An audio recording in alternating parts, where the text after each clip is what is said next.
Antarctica wasn't always a frozen wasteland. A long time ago, it was full of life, and 56 million years ago, something terrifying stalked its jungles. A giant, flesh-eating bird. It was around 6 feet tall and weighed as much as a lion. For millions of years, nothing could challenge it, so why did it disappear? And could there be even bigger predators still hidden beneath the ice? Paleontologists found 2 massive claw bones in Antarctica, sharp, curved, and powerful, belonging to this bird. They were dug up from the Iberian-aged rocks of Seymour Island, which means they're around 40 to 50 million years old. Their shape left no doubt. These were the so-called terror birds. Their scientific name is Forus raceti, some of the most fearsome predators to ever walk the earth. They were flightless and didn't even need wings. Instead, they could sprint at breakneck speeds, like ostriches from a nightmare. For millions of years, these birds ruled South America. But now, for the first time, their presence has been confirmed in Antarctica. No surprise here. Back then, South America and Antarctica were still connected, allowing animals to easily commute between continents. So these birds probably migrated south to adapt to life on Antarctica's prehistoric landmass. It didn't just survive here, it thrived. But at some point, this nightmare of an animal vanished. Why? Most likely because of the temperature changes.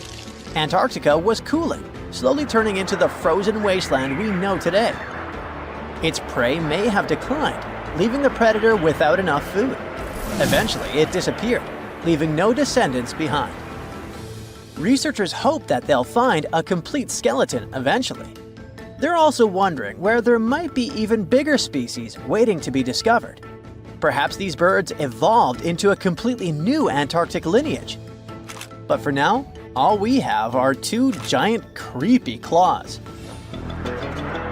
People often think that there are almost no animals or plants in Antarctica. But that's not true at all. Penguins waddle around, and forget the cute tiny ones. Antarctica used to have 6-foot-tall monsters. The emperor penguins are the largest penguin species alive today. They can dive over 1,800 feet deep and hold their breath for over 20 minutes. There were giant ancient penguins around 38 million years ago. They were the size of humans. Fossils show they had long, sharp beaks, making them terrifying hunters of fish and squid. The fish there are also absolutely fascinating. Forget giant squids. Colossal squids are nightmares even bigger. Some reach over 40 feet long with massive, super sharp beaks and eyes the size of dinner plates. Finally, orcas, the apex predators of the Antarctic Ocean. They hunt in packs, working together like a wolf pack of the sea to take down seals, fish, and even massive whales. There are even tiny plants like moss and algae. Antarctic hairgrass and pearlwort. They somehow survive against all odds. There are many other myths going on about Antarctica. For example, some people think that when icebergs break off from glaciers, they immediately start drifting straight into the open ocean until they melt. But the reality is way more chaotic. First, when an iceberg breaks off from a glacier or ice shelf, it has to deal with underwater obstacles. It can stay stuck on the seafloor for decades without moving. Then, they get caught in powerful whirlpools and spin in place for months. One iceberg, a 23A, spent nearly 40 years frozen in place before finally breaking free, only to get caught in a swirling ocean vortex for another 8 months.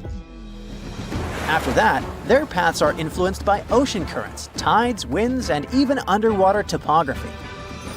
They don't just float freely, their movements are full of literal, unexpected twists.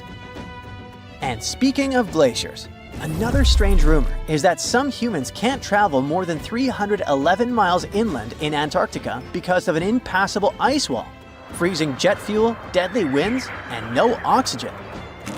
But this is completely false.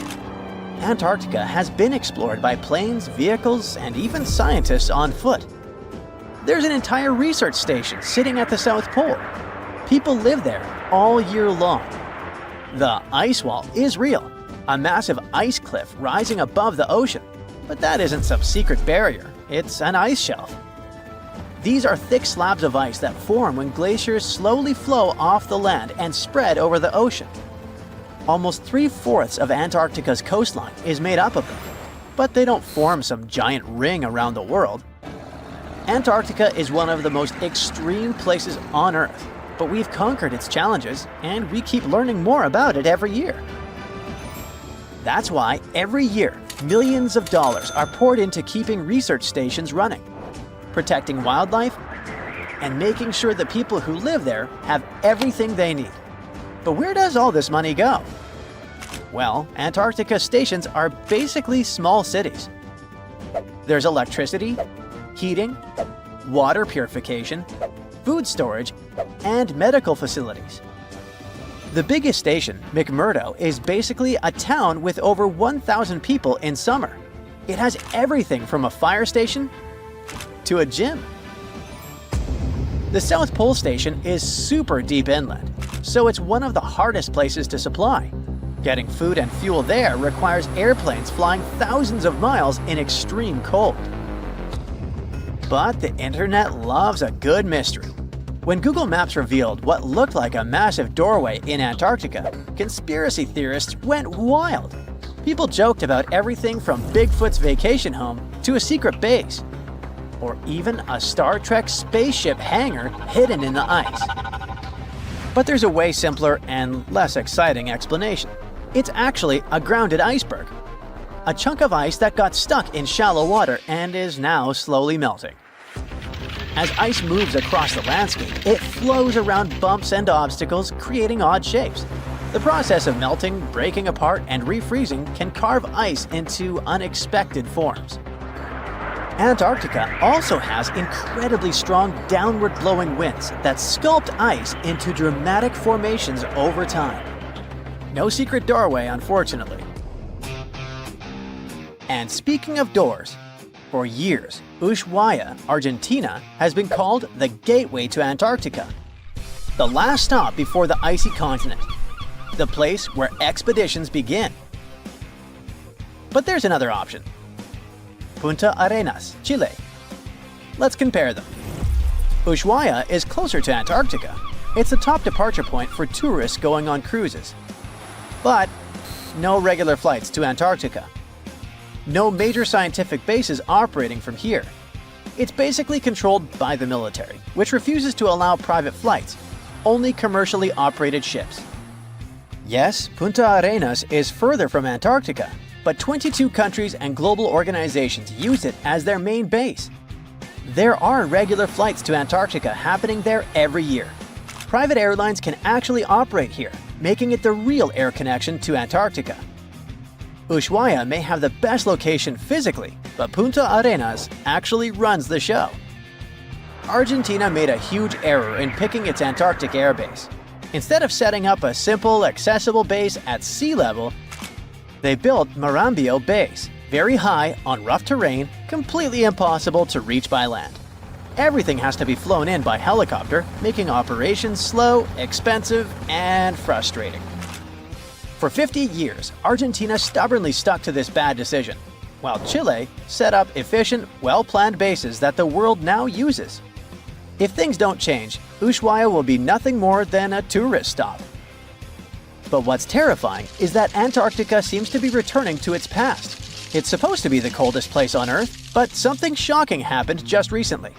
For the first time in recorded history, temperatures in Antarctica broke 68 degrees Fahrenheit. This continent is buried under miles of ice. Usually, temperatures there can drop to minus 112 degrees. But in the winter of 2020, scientists recorded an insane 69 degrees on Seymour Island, hotter than many places in Europe at that time. Scientists believe there are several reasons for that. First, there are changes in the way heat moves around the planet's waters. Second, melting permafrost due to the planet warming. It looks like the climate is changing faster than expected. That's it for today. So hey, if you pacified your curiosity, then give the video a like and share it with your friends. Or if you want more, just click on these videos and stay on the bright side. Hey, you've heard of Stonehenge? Of course you have. Big rocks mysteriously mounted in circles on a plain in England by, somebody.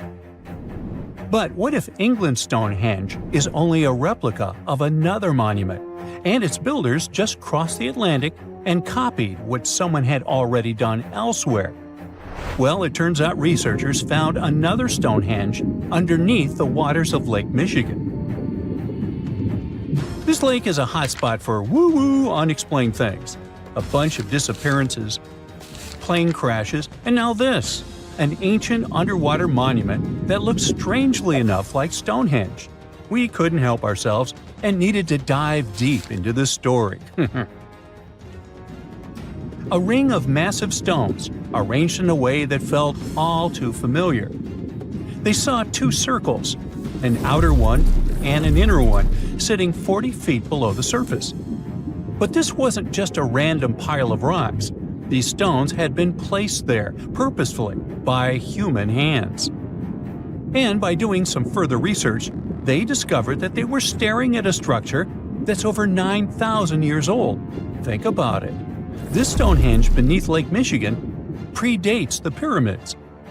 It predates Stonehenge itself by about 4,000 years. All of this information was enough to startle scientists at Northwestern Michigan University. But that was before they found this out. One of the stones had a carving, a faint but clear petroglyph of a mastodon. Mastodons kind of look like the ancestors to our modern-day elephants, but they have been extinct on planet Earth since 10,000 years ago. So, whoever built this underwater Stonehenge needed to be alive at the same time these creatures roamed our planet. This discovery raised many questions among scientists. I mean, why on Earth would they go through all this trouble to lay rocks at the bottom of a lake? Well, first things first. Scientists believe that Lake Michigan had much less water back then than it does now. Second, it could have something to do with ancestral practices of First Nation people. There's one theory from a professor of the University of Michigan. He suggested that the stones formed a kind of prehistoric hunting trap. He believes that early hunters used the circular formation as a drive lane to herd large animals like the mastodons from the rock carvings we were just talking about. Once they got these huge animals into a tighter circle, they could be more easily hunted. But not everyone's convinced by this theory. Some believe the circle probably had a deeper spiritual purpose. According to local Native American tribes, like the Anishinaabe, stones are more than just rocks. They're living beings. They hold spiritual energy and represent a connection to the earth and all living creatures. An elder from the Anishinaabe community even suggested that these stones are sacred, placed there by their ancestors to honor the land and its creatures. Scientists are trying to study the stone formation in depth, like about 40 feet. But that's the problem, actually. The fact that it's underwater makes it super difficult, since they don't have the best technology. Traditional archaeological tools don't work as well when everything is submerged, but promising new technologies like stereophotogrammetry, which literally means making 3D models of a site, are helping scientists study the stone circle more closely. Still, research is slow and expensive, so it's hard to know when this mystery will come to a close. As we said, Lake Michigan is a hot spot for unexplained phenomena. Its lakebed is filled with shipwrecks, such as the Thomas Hume, a sturdy American schooner. It also collects debris from airplanes that have suddenly gone missing while flying the area, such as Northwest Airlines Flight 2501 that disappeared in the 1950s. Some people even call the area the Lake Michigan Triangle, suggesting paranormal activities like what happens in the Bermuda Triangle might be going on. The lake spans over 22,000 square miles, which means it's almost two-thirds the size of the country of Ireland. In 2024, scientists were able to access another one of Lake Michigan's mysteries.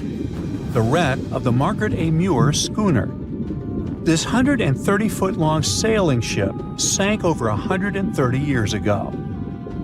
The discovery was announced just recently by the Wisconsin Underwater Archaeological Association, the WUAA, whose team found the shipwreck sitting 50 feet below the surface just off the shores of Algoma, Wisconsin. Built in 1872, the Margaret A. Muir was a three-masted schooner built to carry heavy cargo across the Great Lakes. Her final voyage started out as a routine trip. Loaded with bulk salt, the ship left Bay City, Michigan, heading for South Chicago, Illinois.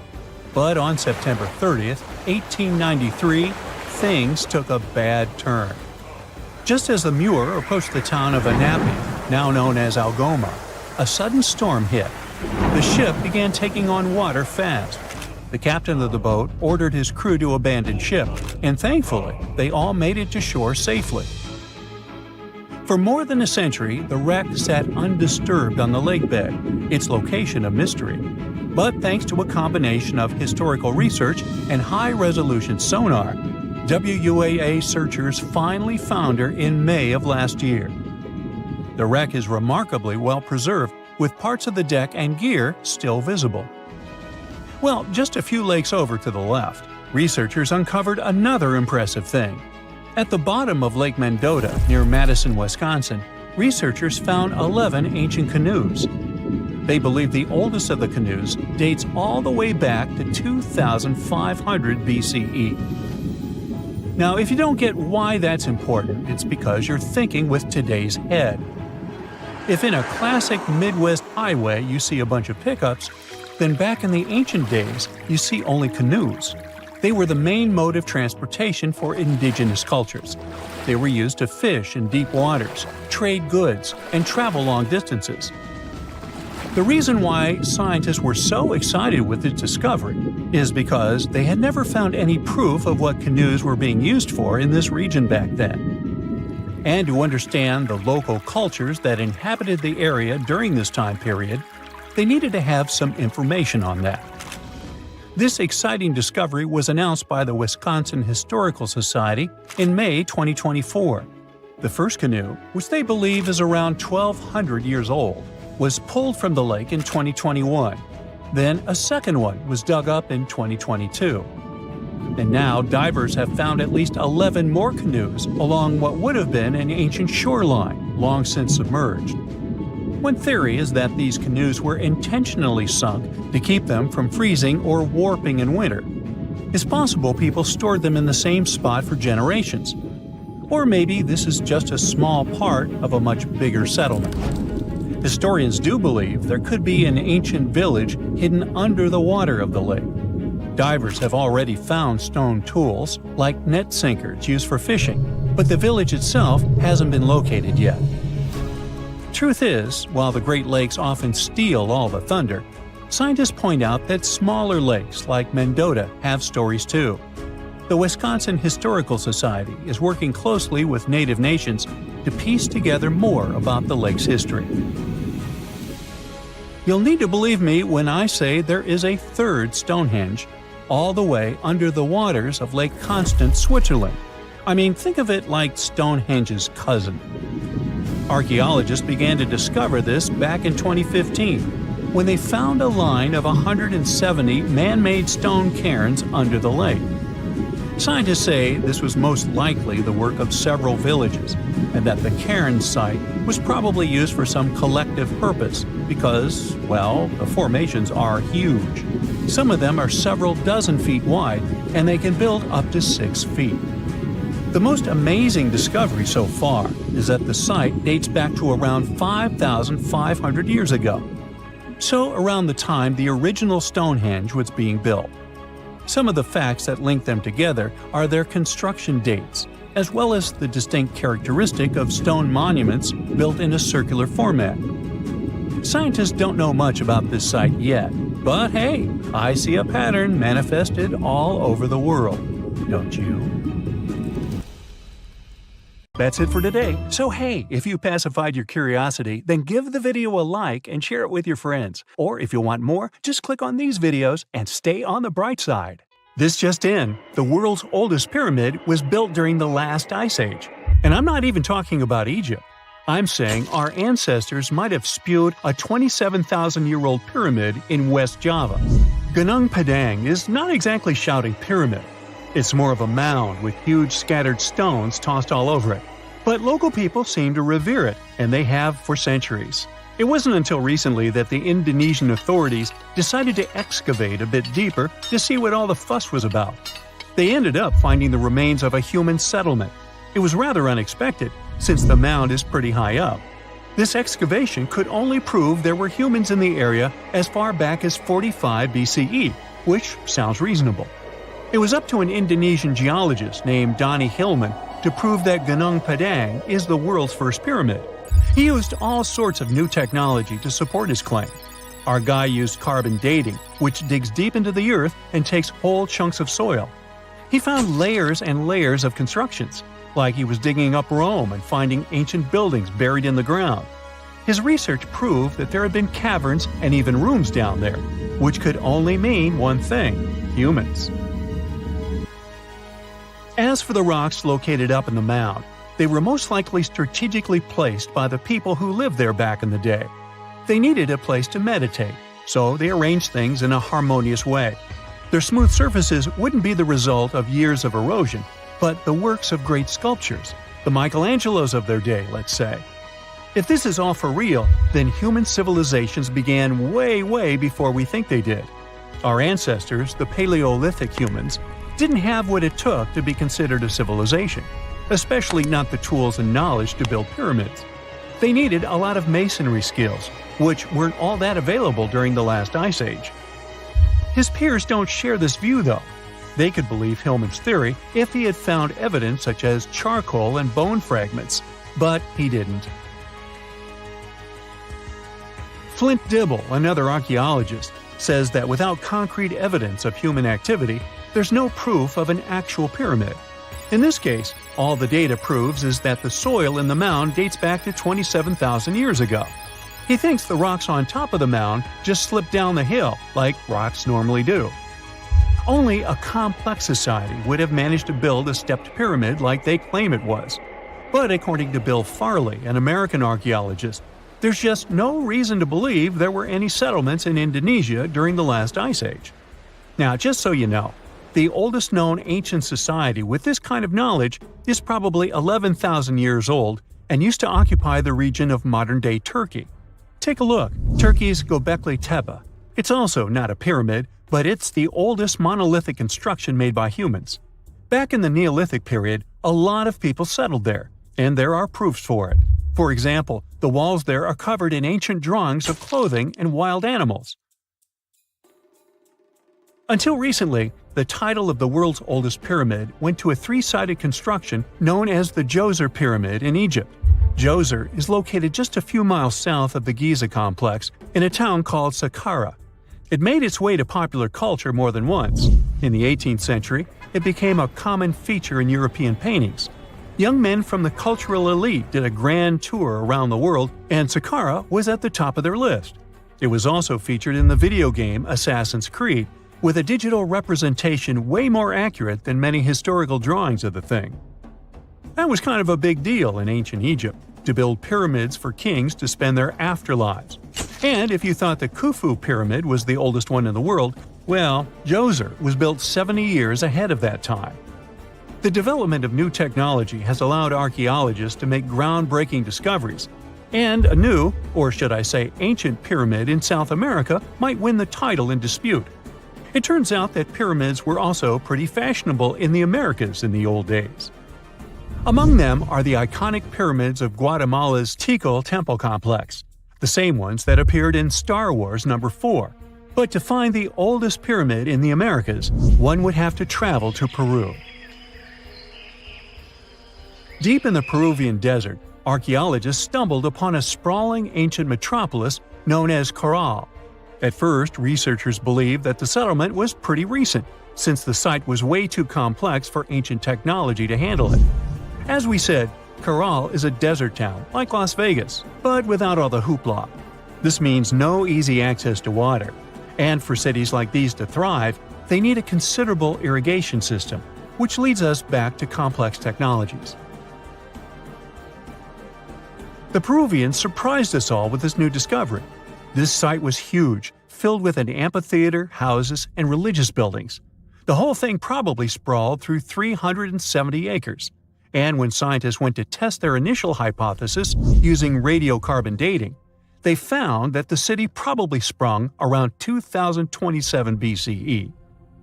On the site, archaeologists found 6 pyramids that could possibly predate the one in Saqqara. As far as they know, both civilizations coexisted in the same time period, in opposite parts of the world. But since researchers can't pinpoint the exact age of Corral's pyramids, it's pretty hard to guess which civilization completed their pyramid first. If only we had a crystal ball. Now, it just so happens that the shape of a pyramid is something that nature is able to produce all on its own, leaving us modern-day humans a bit confused. A classic example is the Japanese site of Yaonagani, which also goes by the name of Japan's Atlantis. The entire monument is about the size of 5 football fields and the height of a 5-story building. Explorers and scientists believe that Yaonagani dates back to 10,000 years ago. For Japan's top marine geologist, Professor Masaki Kimura, Yaonagani is the heritage of a lost civilization. Kimura has dived into exploring the ruins over 100 times over the past 10 years. To him, there are clear signs of human activity down there. Check out this triangular-shaped pool on the monument's surface. Kimura thinks it's actual proof of humans, because this triangle-shaped concave is a historical symbol of water fountains in the region. As it happens with a lot of these cases, not all scientists are convinced the same. For many, Yaonagani is probably the result of thousands of years of erosion, and the fact that the monument is composed of one massive rock leads them to believe it is not really human-made. Sure, these huge basalt columns may look like the ruins of a palace, but they're most likely the result of the intense volcanic activity in the region. And speaking of natural formations that really look like a human made it, a pyramid on Mars has been a hot topic lately. Humans have been keenly trying to prove that there is life on Mars for quite some time. But some are stretching it really far, saying that little green or gray people built a pyramid on the planet to try and build their own civilization. This picture was taken over a decade ago by the Mars Reconnaissance Orbiter, the MRO, but it started to resurface recently. It shows what looks like a 3-sided pyramid. Some people claim that the smooth side of the pyramid could only be the effect of otherworldly work. Then science comes along and explains that Mars is home to one of the deepest canyon systems in the whole solar system. The so-called pyramid is located in what is known as the Kandor-Chasma region. This Martian region has a bunch of similar formations that are nothing more than the result of erosion. Nothing supernatural going on there, apparently. That's it for today. So hey, if you pacified your curiosity, then give the video a like and share it with your friends. Or if you want more, just click on these videos and stay on the bright side. This hidden village is called Aogashima. It's located right in the middle of a volcanic crater. You can find it to the south of Japan, in northernmost Micronesia. The story goes that a volcano erupted in the Philippine Sea in the 1780s, causing a lot of harm to a nearby community. Half of the population managed to escape the massive eruption and came back years later to rebuild their village. At the moment, about 160 people are living there peacefully, even though the volcano is still considered to be active. Huacachina in Peru lies in one of the driest climates in the world, and still, it's a beautiful town, surrounded by lush palm trees. It also has a lagoon, which is said to have special healing properties. The settlement has a little over 90 residents that manage small businesses. Most of them use sand as their primary resource. Some offer sandboarding services or even provide luxury dinners in the desert. For over 500 years, a small group of people has been living on a cliffside of a peak called the Green Mountain. It's one of the most remote places in Oman and in the whole world. The only way to reach the settlement is on foot, by mule, or by all-terrain vehicle. It's called Al-Sogara, and you need to hike around 20 minutes up a steep stone staircase to get there. The village appeared back when the locals chiseled their houses into the mountain stone to protect themselves from storms and the cold. 5 families of the Al-Sharaki tribe still call this place home, about 25 people in total. A lot of other villages like this one can be found in the region, but Al-Sogara is special because it's the only one that is still inhabited. Up until 14 years ago, there wasn't even electricity or telephone lines here. The nearest road you could drive on was 9 miles away. Since there were no schools, people had to learn how to read and write at home from their elders. To this day, the villagers continue their traditional practice of building their homes by carving them directly into the mountain rock. One of the most beautiful Greek gems is Monemvasia, a castle town located in southeastern Peloponnese. It was designed to be invisible from the mainland for added protection. You can only see it from the sea, and to reach it, you need to follow a narrow pathway that connects it to the mainland. That's actually how its name came into being. It translates to a single passage. Monemvasia was built in the Middle Ages, exclusively carved in the mountain rock. These days, a lot of old mansions have been turned into guest houses and boutique hotels. Not only is the architecture amazing and beautifully preserved, but it's also surrounded by crystal clear waters. A town with no roads? Pack your bags for Giethoorn in the Netherlands, if you don't mind traveling by boat. The town is very peaceful, probably because everyone here travels by canals. Even the mail gets delivered by water. Since there's no car traffic and people rarely move around, the town is really quiet. So quiet that the loudest sound one can hear is the quacking of a duck every now and then. It initially started as a movie set, but Hobbiton in New Zealand still exists, even after the filming of The Lord of the Rings and The Hobbit was finished. Tours to the charming set town are now available. There are 44 Hobbit holes in total, though only a few of them are actually open to the public. The isolated cliffside village of Gasadalar in the Faroe Islands has a population of only 11 people. It's mostly known for its scenic waterfall, which falls directly into the Atlantic Ocean. You could only reach it on foot, hiking through the mountains not so long ago. However, a tunnel has been constructed recently, making the place easily accessible by car. The 1980s musical Popeye had a custom set built on Malta. It wasn't taken down after the filming had been finished, and Popeye Village is now home to groups of beautifully colored wooden buildings and a company of actors. There's a lot of fun stuff to do there, like watch theater shows, go on boat rides, visit museums, or simply explore the creative village. The oldest and most photographed village in Austria is called Hallstatt. It's a hidden European gem with beautifully preserved old buildings and a subterranean salt lake. It's also home to a museum with artifacts as old as 7,000 years and the world's oldest salt mine. Fort Bortange in the Netherlands is a small establishment shaped like a star. Creative parts aside, it was built this way for defensive purposes. It gave the guards of the fort a strategic advantage because they had a perfect 360-degree view. These days, the construction is perfectly preserved, including its old buildings, cobblestone streets, wooden windmills, and sophisticated bridges. In Morocco, there's a traditional earthen village made entirely from clay bricks. You can find it in a valley close to the Atlas Mountains, 32 miles from the capital of Morocco. Merchants who followed the trans-Saharan trade route went through this town, carrying spices and gold. As the trade route became less and less popular, many of these fortresses were abandoned and are now preserved relics. It's one of the best places for skiing in the world, but it's still hidden from the public. No wonder the locals call it the secret side of the valley. Located in Austria, the tiny village of Varth has only a couple hundred inhabitants. Not only is it the snowiest village on Earth, but it also has access to one of the biggest ski slopes in the world. Its popularity increased a bit in 2013 when the construction of a high-speed road was completed nearby.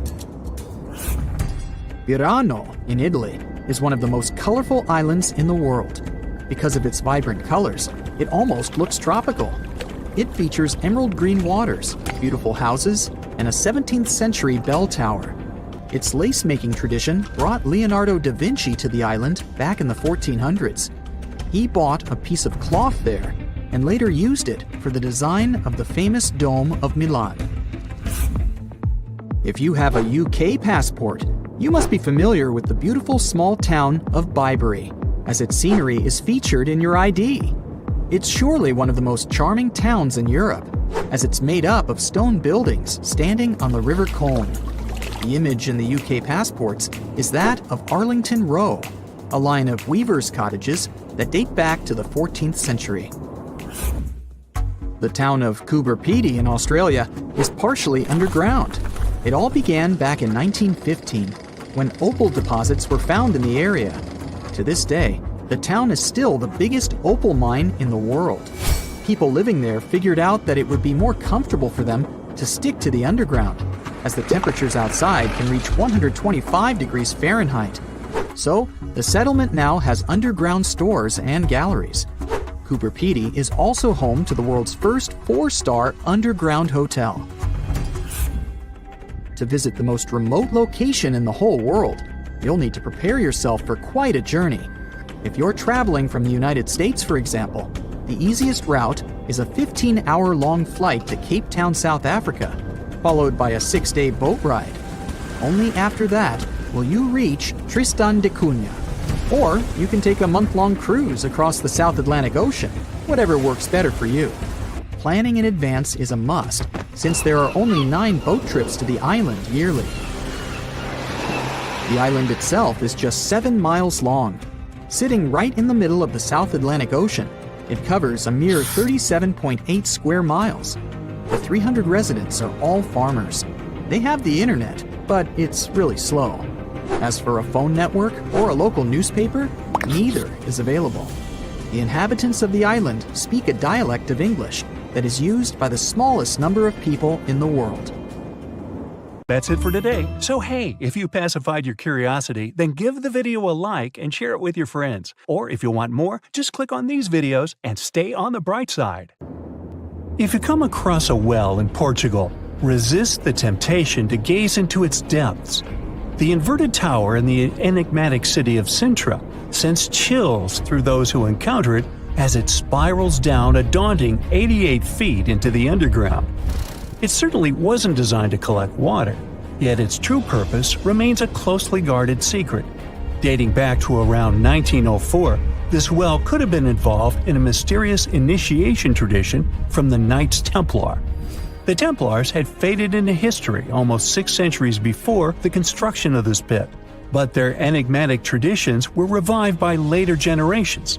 So one theory says that candidates seeking to join the group back then had to confront their deepest fears by facing this well, descending its spiral staircase blindfolded.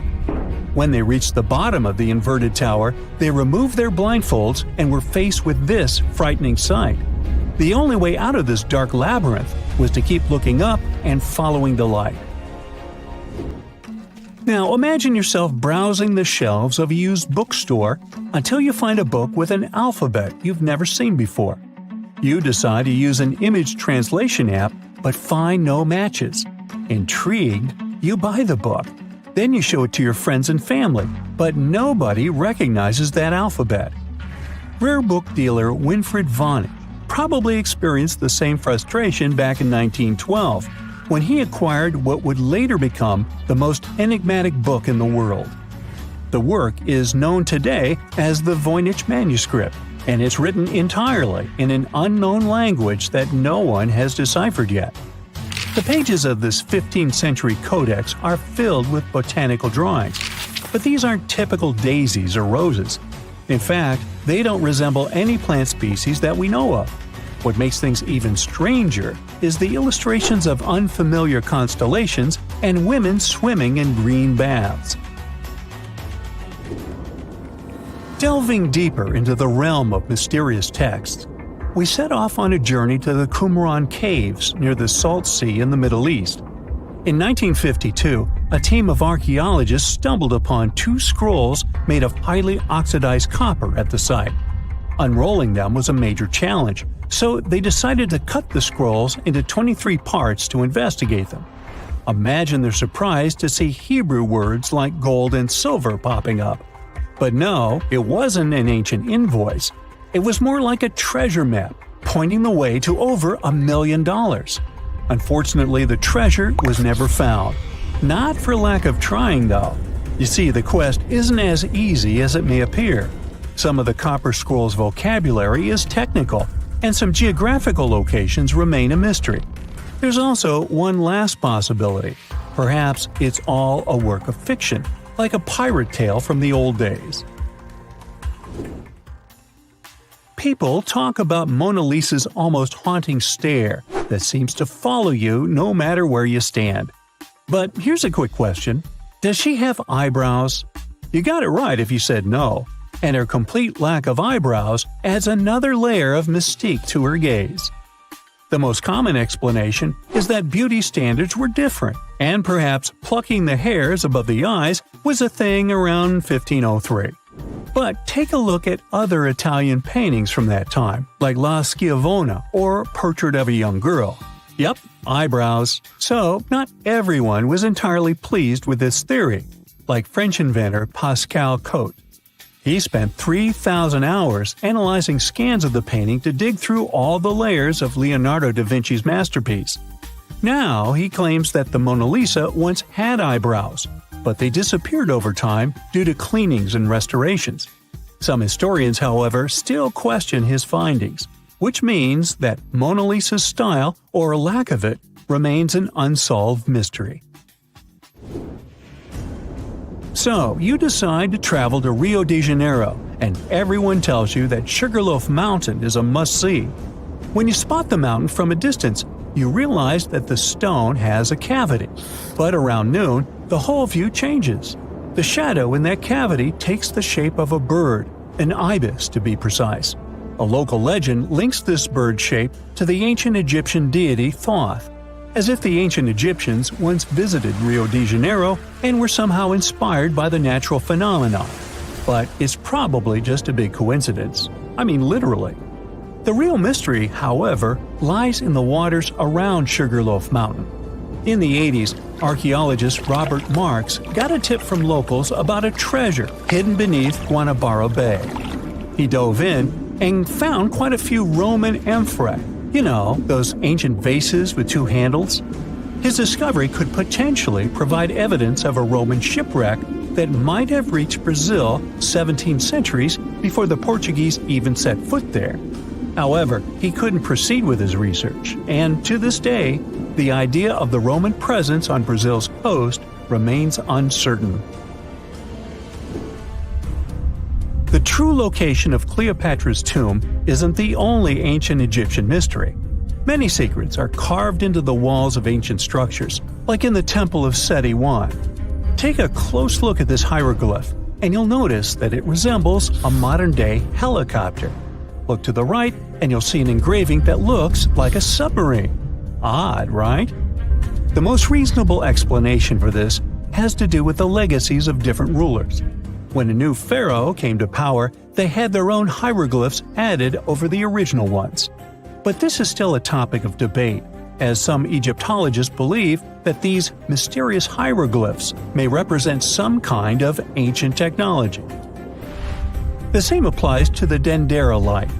The image found in the underground passageway of the Hathor Temple is a subject of significant controversy in Egyptian history.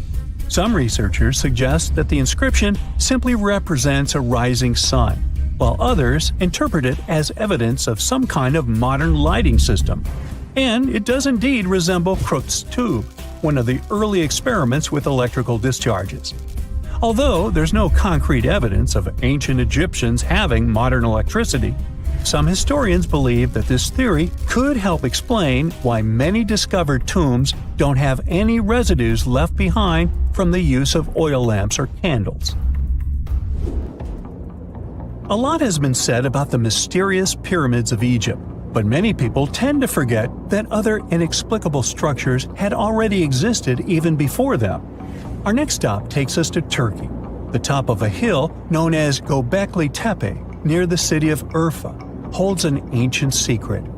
It features more than 20 circular stone enclosures dated back over 11,000 years. Many of these have heavily carved stone T-shaped pillars adorned with eerie human figures with folded hands. The most accepted theory is that it's the world's first temple, likely used for rituals or social events. But the greatest mystery lies in how it was built, as this site existed before the domestication of animals or the use of metal tools. So the construction must have been very difficult, challenging our understanding of the historical timeline. Now, I hope you're not afraid of heights, because we're about to take a flight over the Nazca lines. You've probably already heard about these massive, mysterious drawings etched into an arid region of Peru. They come in many different shapes, like a spider, a monkey, and even a Google-eyed ET, that is probably just a fisher. Anyway, this story got some fresh chapters in 2022 when an additional 168 new drawings were discovered. The original ones could only be seen from the air, but these new ones are much smaller and can be observed from the ground. However, one thing they have in common is that their purpose remains totally unclear. Some might call them the largest-scale calendar in the world. Others suggest that they served as a tool for agricultural purposes. Of course, many theories have emerged in an attempt to give the Nazca lines a meaning, but the truth is that they remain some of the most important unsolved mysteries in history. That's it for today. So hey, if you pacified your curiosity, then give the video a like and share it with your friends. Or if you want more, just click on these videos and stay on the bright side. They say this place is swarming with money. It's been stored there for centuries, but no one managed to take it away from this island. Treasure hunters have been bewitched with this place since 1795. Many people have tried their luck looking for the treasure that could be hidden there by the Spanish pirates or even by the Knights Templar. But today, it's impossible to get there, as it's a private place, so all you can do is book an ocean tour around this island. Otherwise, you can take a peek at it in a TV reality show starring the Legina brothers, Rick and Marty, who are a team of enthusiasts looking for the treasures of Oak Island in Nova Scotia, Canada. Yeah, seems like there's no place where TV producers can't get to. One of the most famous discoveries out there was the so-called Money Pit. Despite the promising name, it wasn't full of money. Now we have to jump to 200 years ago. The Money Pit was first found by a 16-year-old kid in 1795. One day, Daniel McGinnis went fishing at Oak Island. He saw a tree there. Unsurprisingly, it was an oak, and it had weird markings. They didn't seem to be natural, so Daniel decided to check the area. He then saw a sunken patch of ground and started digging immediately. His two friends helped him out, but instead of treasures, the guys only found logs placed underground at regular intervals. It looked like a place where someone could hide money or jewels, but nothing precious was found. However, there was something curious down that pit. Someone found a granite stone there, and it had an engraved inscription on it. There were many attempts to decode it, but most of them ended up in failure. There's one translation though, and it says, 40 feet below, 2 million pounds are buried. Yeah, McGinnis and his friends should have dug harder. The next fun thing about the Money Pit is the coconut fiber found down there. They say that large amounts of this fiber were found at a depth of 60 feet. It may not surprise you, but I have to remind you of one thing. Oak Island is in Nova Scotia, Canada. Coconut trees do not grow there. The nearest one is about 1,500 miles from Nova Scotia, which makes it obvious that someone brought this fiber purposefully. Researchers came up with an idea that coconut fiber could have been used to make ropes and lower all the treasures down the pit. Next up, we have not one, but two mysteries. In the late 1800s, the Oak Island Treasure Company was thoroughly inspecting and excavating the island. Everyone believed something enormous was hidden there. These guys managed to drill 153 feet underground. That's like 15 stop signs stacked one on top of the other. You might have guessed that they didn't find pounds of gold and diamonds, but they found a manuscript. There's a theory claiming that it's one of Shakespeare's lost manuscripts. Some scientists believe that it was hidden there by the writer and scientist Francis Bacon, the true author of Shakespeare's works. Yeah, rumor has it was Francis and not William who wrote all the plays and sonnets. But there's no proof it was really so. The Money Pit may be the most popular shaft on Oak Island, but it's not the only one, and it's not the first. Before the Money Pit discovery, treasure hunters were drilling at Smith's Cove. While damming there, they found a wooden piece. It was a U-shaped formation that had Roman numerals. After a more thorough inspection, the specialists realized it was supposedly dated to 1769. The Money Pit was discovered 26 years later. This fact created many speculations that this structure might have been part of the real shaft with treasures everyone was looking for. Now, look at this Templar coin. It wasn't the first discovery on the island, but it was crucial in some way. Even if it may not sound like a big deal today, in medieval times, those coins would amass an insane amount of wealth. They were typically stored in European fortresses. For the treasure hunters, this coin was a sure sign there was more to be found on the island. The logic is simple. If there's one coin of that kind, there must be something else. And they were right. It wasn't the only Templar discovery. On the southwest shore of the island, a crossbow bolt was found. Experts say it dates back to the 13th century. But, once again, that wasn't something the treasure hunters were after. Some more coins were found on the island. Rick and Marty Legina retrieved this precious piece from a swamp. The coin is made of copper, and this time, it originated from Spain. When it was found, the Legina brothers could only see the number 8 engraved on it. But later on, some experts studied this coin and claimed it was made sometime around the 17th century. They managed to clean it well and saw the date 1652 engraved on the back of this coin.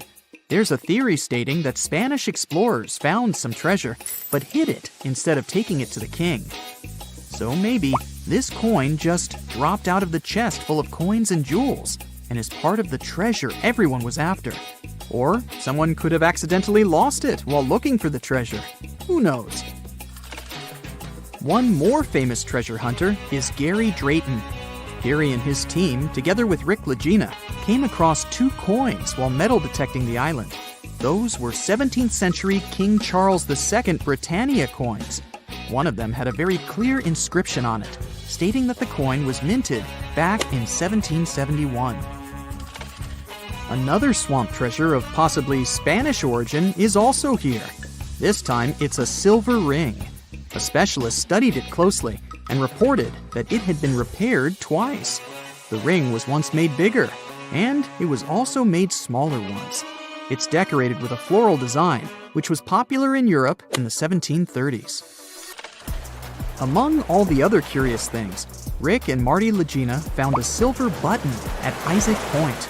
The button's pretty old.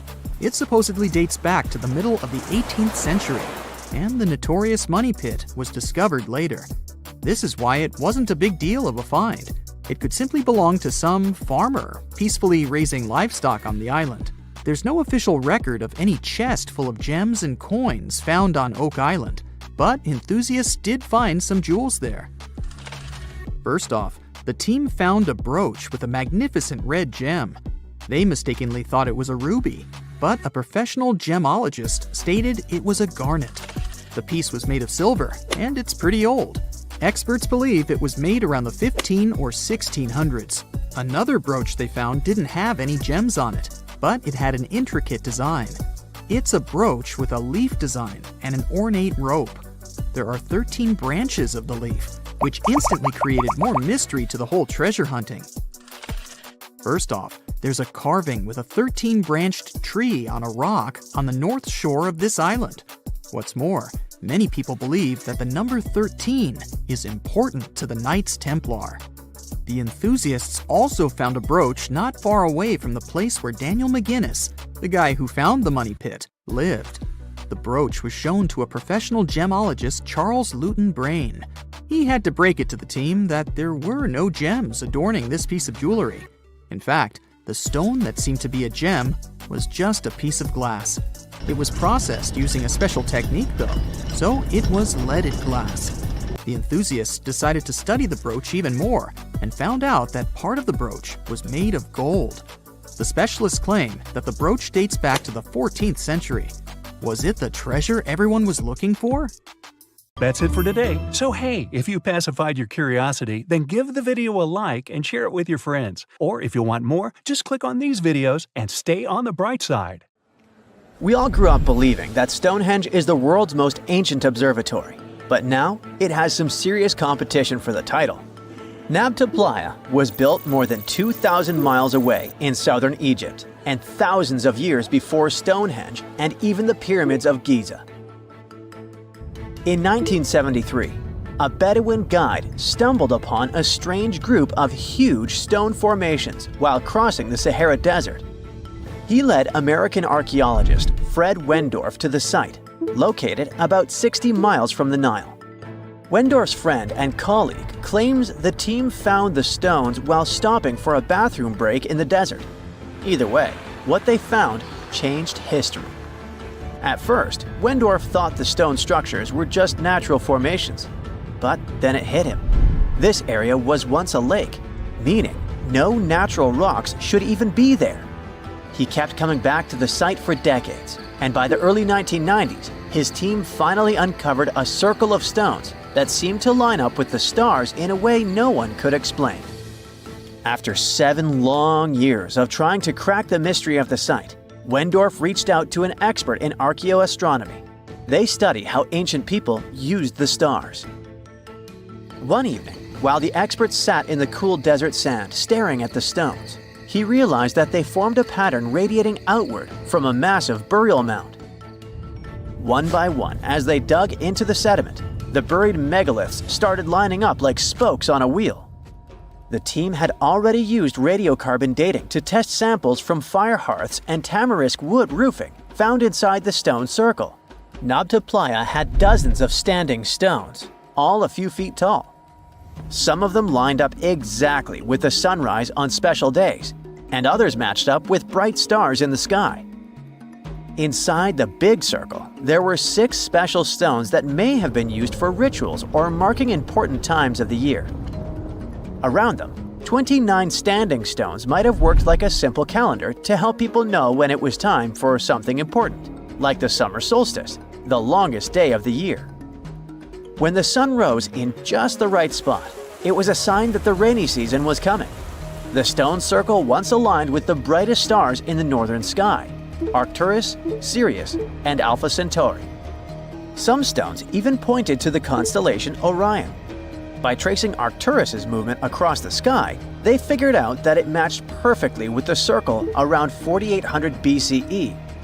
That means it was the oldest astronomical site ever discovered. And the people of Nabta Playa may have been watching the stars thousands of years before telescopes were even invented. It looks like it had a huge meaning for people living and traveling through the desert. Over 10,000 years ago, the long, cold, and dry ice age that lasted for tens of thousands of years was finally fading away.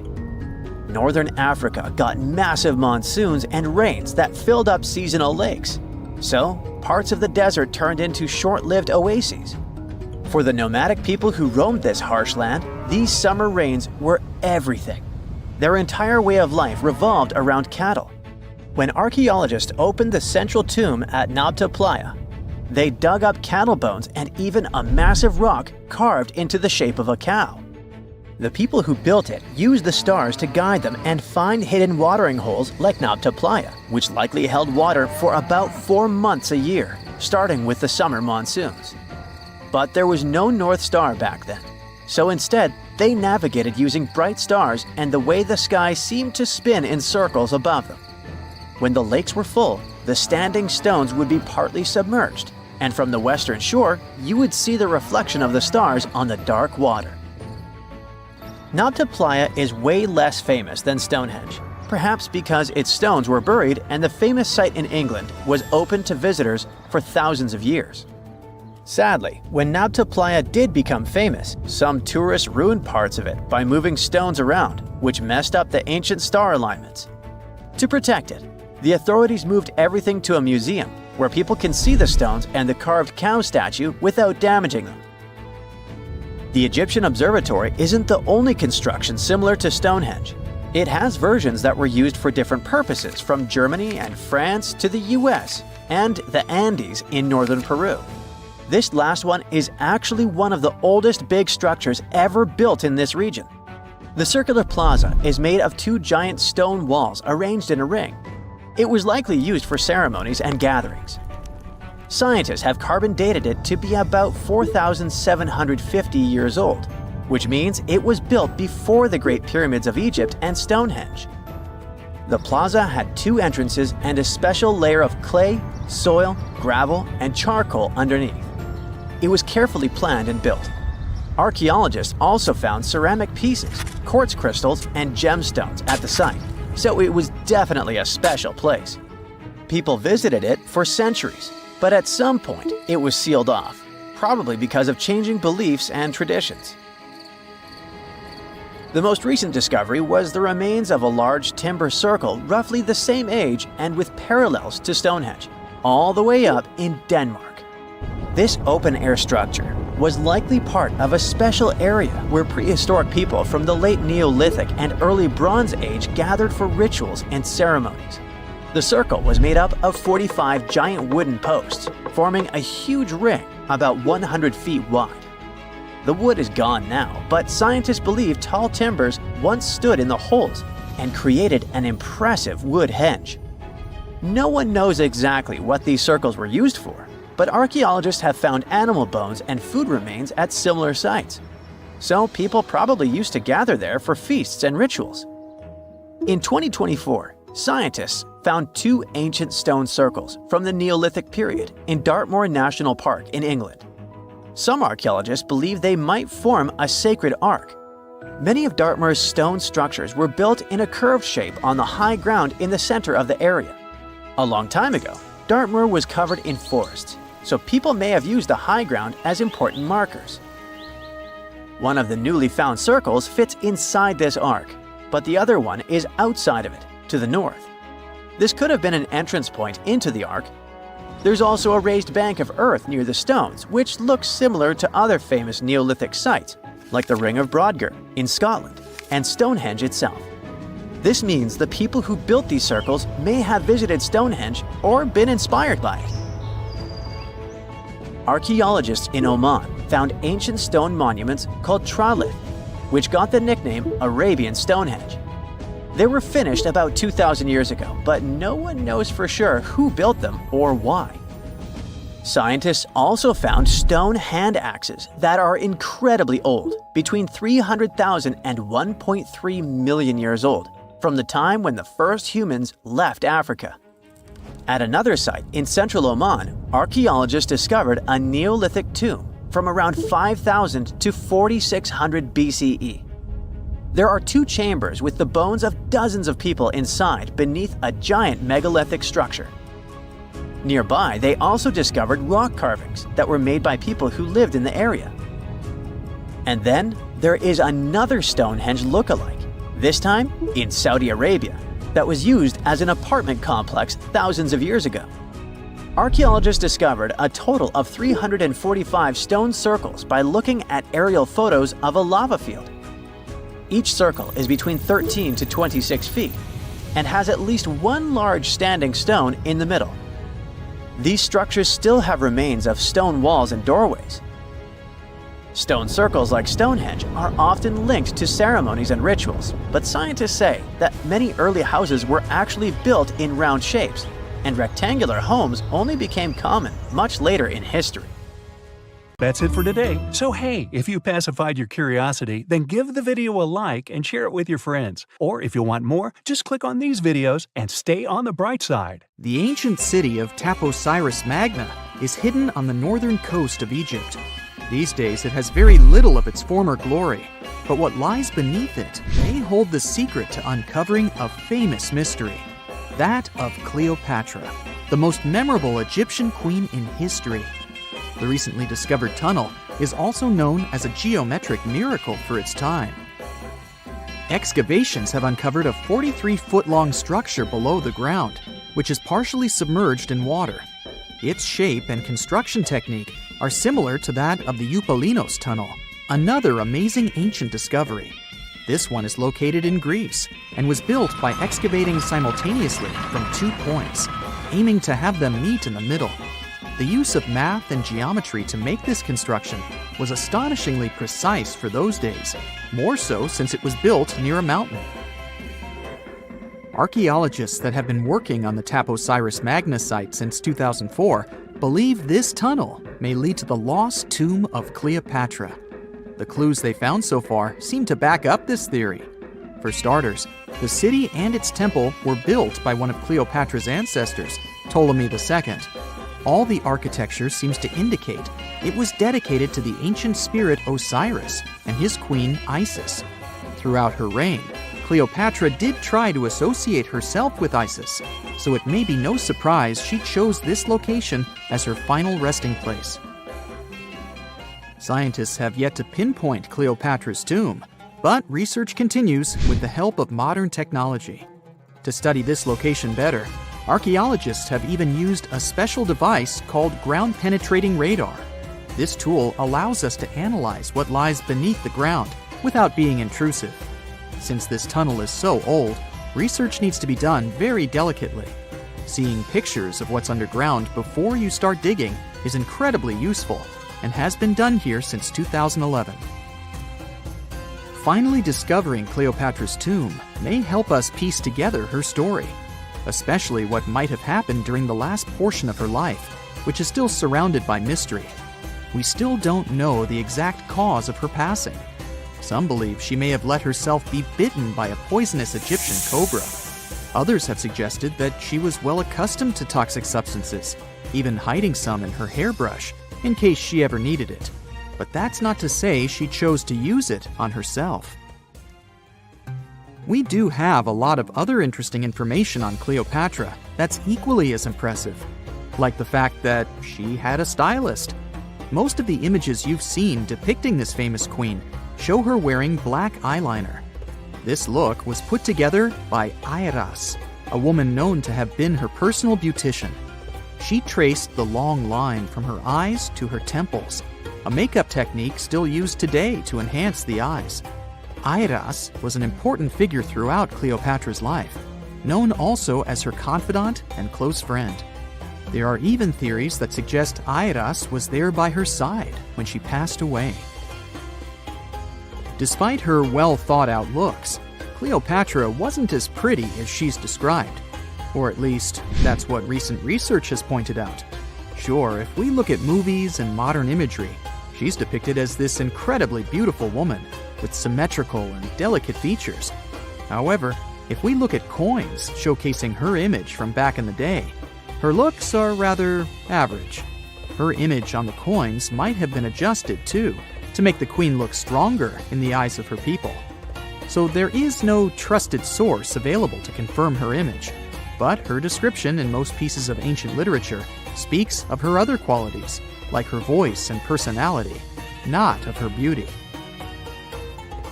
Cleopatra might have been the most famous Egyptian queen to this day, but she wasn't the first choice. She did have an older sister, Berenice, that was initially supposed to take the throne.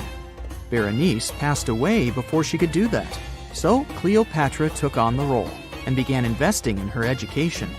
She traveled throughout the country quite frequently, so she could become accustomed to her people and their needs. She was only 18 when the responsibilities were passed down to her, and immediately gained popularity because of her intelligence and education. Her taste in literature was quite good too. She was known to be a fan of Homer, the famed Greek philosopher and poet. Cleopatra loved to write as much as she loved to read. There are even claims that she wrote a book on medicine and cosmetics, but we have no evidence to this day that such work ever existed. Part of being a great leader back then meant you had to speak multiple languages. Cleopatra clearly understood that, and that's why she's rumored to have known many languages to varying degrees. Some archaeologists suggested she spoke Greek, Egyptian, and Ethiopian, as well as many Arabic dialects. She might have even spoken Latin, but there's little evidence to support this claim. She might not have had angelic looks, but Cleopatra was really careful with the way she looked, even with her diet. She was known to have enjoyed simple meals, including a variety of fish. Since she lived close to the Mediterranean Sea, it's really no surprise. As a treat, she liked to eat stuffed pigeons, which she also served to her guests. Other dishes on the menu included vegetables and fava bean soup. Fruits and nuts weren't missing from her diet either, and she was also a big fan of honey. Recently, a team of experts has even tried to recreate her famous perfume. Think of it like the ancient equivalent of Chanel No. 5. Cleopatra was known to be a fan of luxurious scents, which she believed could even influence how people treated her when they met. The basis of this scent is myrrh, a resin gathered from a local tree. Other ingredients added to the mixture were also found back in the day, like cardamom, olive oil, and cinnamon. The results may not be quite as delicate as the perfumes we know and use today. Its consistency was way thicker, and the scent lasted way longer. When she was at the height of her power, Cleopatra might have been the richest person in the world. Back in the day, she ruled over a territory that stretched across the Mediterranean, from modern-day Libya in the west through Egypt to Syria in the east. This is the largest territory ever ruled over by a woman. In today's currency, her worth might have been somewhere around $95 billion. The calendars we use today may have been introduced by Cleopatra herself. She presented the idea of leap years and leap days to Caesar, the Roman emperor she was known to have been close with. Taking her advice, Caesar made these adjustments part of the official Roman calendar. The ancient Egyptians already knew the year was longer than precisely 365 days. They discovered this by studying the brightest star in the sky, called Sirius, and concluded that a year is actually 365 and 1/4 days long. It was Elizabeth Taylor that famously introduced Cleopatra to pop culture when she played her in the 1963 film bearing the same name. Up until that point, it was the most expensive film ever made. It was originally supposed to cost somewhere around $2 million, but ended up costing a mind-boggling $44 million. That's mostly because of script and production issues. To make this iconic movie, producers created 79 sets from scratch, as well as over 26,000 costumes for the cast. Elizabeth Taylor's Cleopatra costumes alone cost somewhere around $200,000. Thankfully for the producers, the movie made headlines and was well received by critics, making it a box office success. A lot of people associate Cleopatra with another famous Egyptian ruler, King Tutankhamun, nicknamed King Tut. Surprisingly, apart from both of them being Egyptian pharaohs, they have nothing else in common. For starters, King Tut lived around 1,300 years before Cleopatra did, and there is also no connection regarding their ancestry. Cleopatra had Macedonian Greek roots, while King Tut was a native Egyptian. That's it for today. So hey, if you pacified your curiosity, then give the video a like and share it with your friends. Or if you want more, just click on these videos and stay on the bright side. So in the end, will the sun be to blame for destroying our planet? Or how about a huge meteorite? Or some kind of disease? Probably not. It seems that life will disappear for a very unexpected reason. Humans, animals, insects, fish, and most microbes will be wiped off the face of the Earth because of oxygen, or more precisely, because of its absence.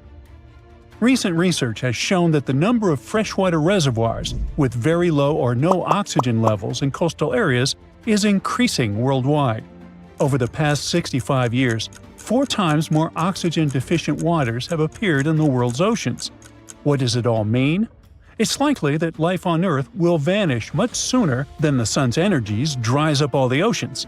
The end is likely to come in a little more than 1 billion years. But this doesn't mean that the planet will disappear too. The period when Earth is filled with oxygen will make up just about 20 to 30% of the total lifespan of the planet. So we're just temporary guests here. Just think how long that is, 1 billion years. The first Homo sapiens appeared only about 300,000 years ago. That is, the entire history of humanity occupies less than 500,000 years. So relax. 1 billion years won't pass very fast. By that time, humans won't be on Earth anymore. We might master space travel and find a new planet in the vast depths of space. But why can we lose air? As the sun heats up, the planet gets warmer and warmer, and this heat breaks down carbon dioxide, the gas which is necessary for all plants to photosynthesize. Without carbon dioxide, they can't produce oxygen. With a drop in carbon dioxide levels, the methane content will increase, and this gas is quite harmful to us. Now, this all sounds logical, but this is a secondary reason for the lack of oxygen. The real problem is something else entirely. As the sun becomes brighter, it will begin to heat rocks on Earth, such as granite and basalt. These rocks will start to break down faster. When they collapse, they take carbon dioxide from the air, which warms our planet. If there's less carbon dioxide in the air, Earth should become colder. But there's a problem. The sun will shine more, and its heat will outweigh this cooling effect. So even if rocks take away carbon dioxide, the sun will blaze so much that Earth will still become extremely hot. Next, when the sun shines more intensely, it, along with other natural factors, contributes to the breakdown of granite and basalt. These rocks mix with carbon dioxide and water to make carbonates, which go deep into the Earth. This takes carbon dioxide out of the air, which means plants can't make as much oxygen because they need carbon dioxide to do that. Besides, volcanoes release gases, which also reduce the amount of oxygen in the air. So the sun, by destroying rocks, affects what happens inside Earth and controls how much oxygen there will be in the air. In about 1 billion years, the sun will become so bright that no rocks will be able to save Earth from its heat, and the escaping gases will halt photosynthesis and oxygen production. And then, our planet will return to the state it was in about 2.4 billion years ago, to the time when the Great Oxidation Event began. And this event was much more important than, say, the first Olympic Games or the appearance of humans on the planet. Billions of years ago, there was almost no oxygen on Earth. Instead, there was a soup of gases, such as nitrogen, ammonia, methane, carbon dioxide, and others. Yes, we have these gases in the atmosphere today, but there used to be a lot more of them in the past. It was difficult for any form of life to originate in such conditions. But after some struggle, it succeeded. At first, Earth was inhabited by the simplest bacteria, including cyanobacteria. They learned how to make oxygen using sunlight, water, and carbon dioxide. These bacteria worked for millions and billions of years and made so much oxygen that it began to accumulate in the air. This was what we now call the Great Oxidation Event. It was like a great celebration of life, because with oxygen, new living beings could appear. But by the way, cyanobacteria didn't learn photosynthesis because they were like, oh, let's make oxygen, it's so cool. No, oxygen was just a byproduct. Cyanobacteria wanted only one thing, to get as much energy as possible. And for this, they learned photosynthesis. It helped them store energy using sunlight. They used special pigments to absorb light, and the result of this process was the release of oxygen. This had been going on for hundreds of millions of years, and then, at some point, they made too much oxygen. This oxygen started to spoil other gases that had been there before. For example, it ate a lot of methane. Because of this, Earth cooled down a bit, and the Ice Age began. But that's another story. In short, in 1 billion years, we risk going back to that difficult time. But let's hope that we'll manage to move to another planet on our spaceships or come up with some other solution. And what'll happen to our home planet next? Will new life be able to originate there without so much oxygen? Well, it's possible, but it'll be much more difficult. This will require another source of energy besides the sun. It can be, for example, hydrothermal vents. And by the way, there are ecosystems on Earth that use this type of energy. You can find one of them in the Mobile Cave in Romania. Imagine a place where there's little oxygen. It's dark. The sun's rays don't reach there. Over millions of years of evolution, a unique and slightly creepy life has developed in this cave. It was first discovered in 1986, and scientists are still exploring this place.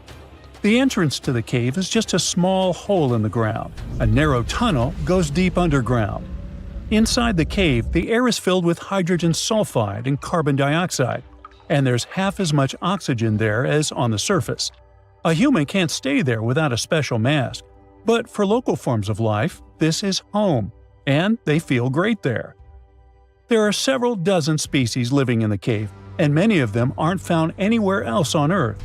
Here you can see strange little monsters, white snails, white spiders, centipedes with long whiskers, transparent shrimp, and even unknown species of leeches. Since there's no light in the cave, all these creatures don't need eyes. They're blind, but they have long sensitive antennae and paws that allows them to navigate in the space. They also have no colored pigment, so all these bugs and spiders are either white or transparent. But if there's so little oxygen there, and nobody does photosynthesis, then how does all this life survive? It's all thanks to the unique bacteria autotrophs. They absorb carbon dioxide and produce nutrients. These bacteria are food for other organisms, and those, in turn, become food for larger creatures. So a whole food chain has been built in the cave, which provides all the inhabitants with food. Evolution has created a unique ecosystem that exists separately from the rest of the world. It's like a small universe that has developed according to its own rules. However, this universe is not expanding, because all living beings here can't live away from hydrothermal vents and autotrophs. Otherwise, where would they get their energy from? But let's imagine that the sun cools down, almost all the oxygen disappears, and the entire planet gets covered with hydrothermal vents. It's dark, and the air is filled with methane, CO2, and other substances. And somehow, life begins. Even people appear at one point. What would they look like? Pale, thin, and blind creatures with very long arms that help them navigate in space. They have pets, large centipedes or cockroaches that move silently on the ground. People are also quiet because they don't have lungs filled with air to scream. There's silence in the world. People communicate through touch. No one travels. Everyone lives separately next to their hydrothermal source. The whole world has turned into a horror movie in 1 billion years. That's it for today. So hey, if you pacified your curiosity, then give the video a like and share it with your friends. Or if you want more, just click on these videos and stay on the bright side. Okay, what if I tell you that the extraterrestrials we all imagine as little green men may actually look like very normal Earthlings and chill in Europe? This is the Iberian Peninsula, and people living there are under suspicion. Ooh. Here's the reason. Somehow, parts of the most important artifacts that the Iberian civilization called Treasure of Valena are made of metal that simply can't be found on Earth, because it's metal from a meteorite. Now let's tackle this step by step. This is the artifact itself, and it's composed of 59 different objects. Bowls, bottles, and bracelets. Is there a pattern there with all those bees? In total, the find weighs around 20 pounds, of which 18 pounds are 23.5 karat gold. Now, if you're not a metal specialist, I'll clarify it for you right away. For comparison, 23 karat gold is 95.8% pure gold, so 23.5 karat is even purer. The remaining percentage goes to other metals to help add strength and durability to the precious alloy.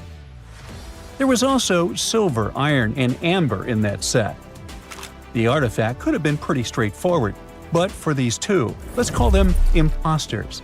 Look at this wrought iron bracelet and this hollow hemisphere. Can you see that? Those rusty lines on the hemisphere and the overall weird color of the bracelet do stand out, since everything else is made of purest gold. This all started back in 1963. when a researcher noticed a dark leaden metal among the shiny bowls and bottles. The metal was shiny in some areas and covered with a ferrous-looking oxide that was mostly cracked. Now, just so you understand, gold does not usually act this way. Gold is one of the least reactive of all metals, so it won't even tarnish, let alone rust.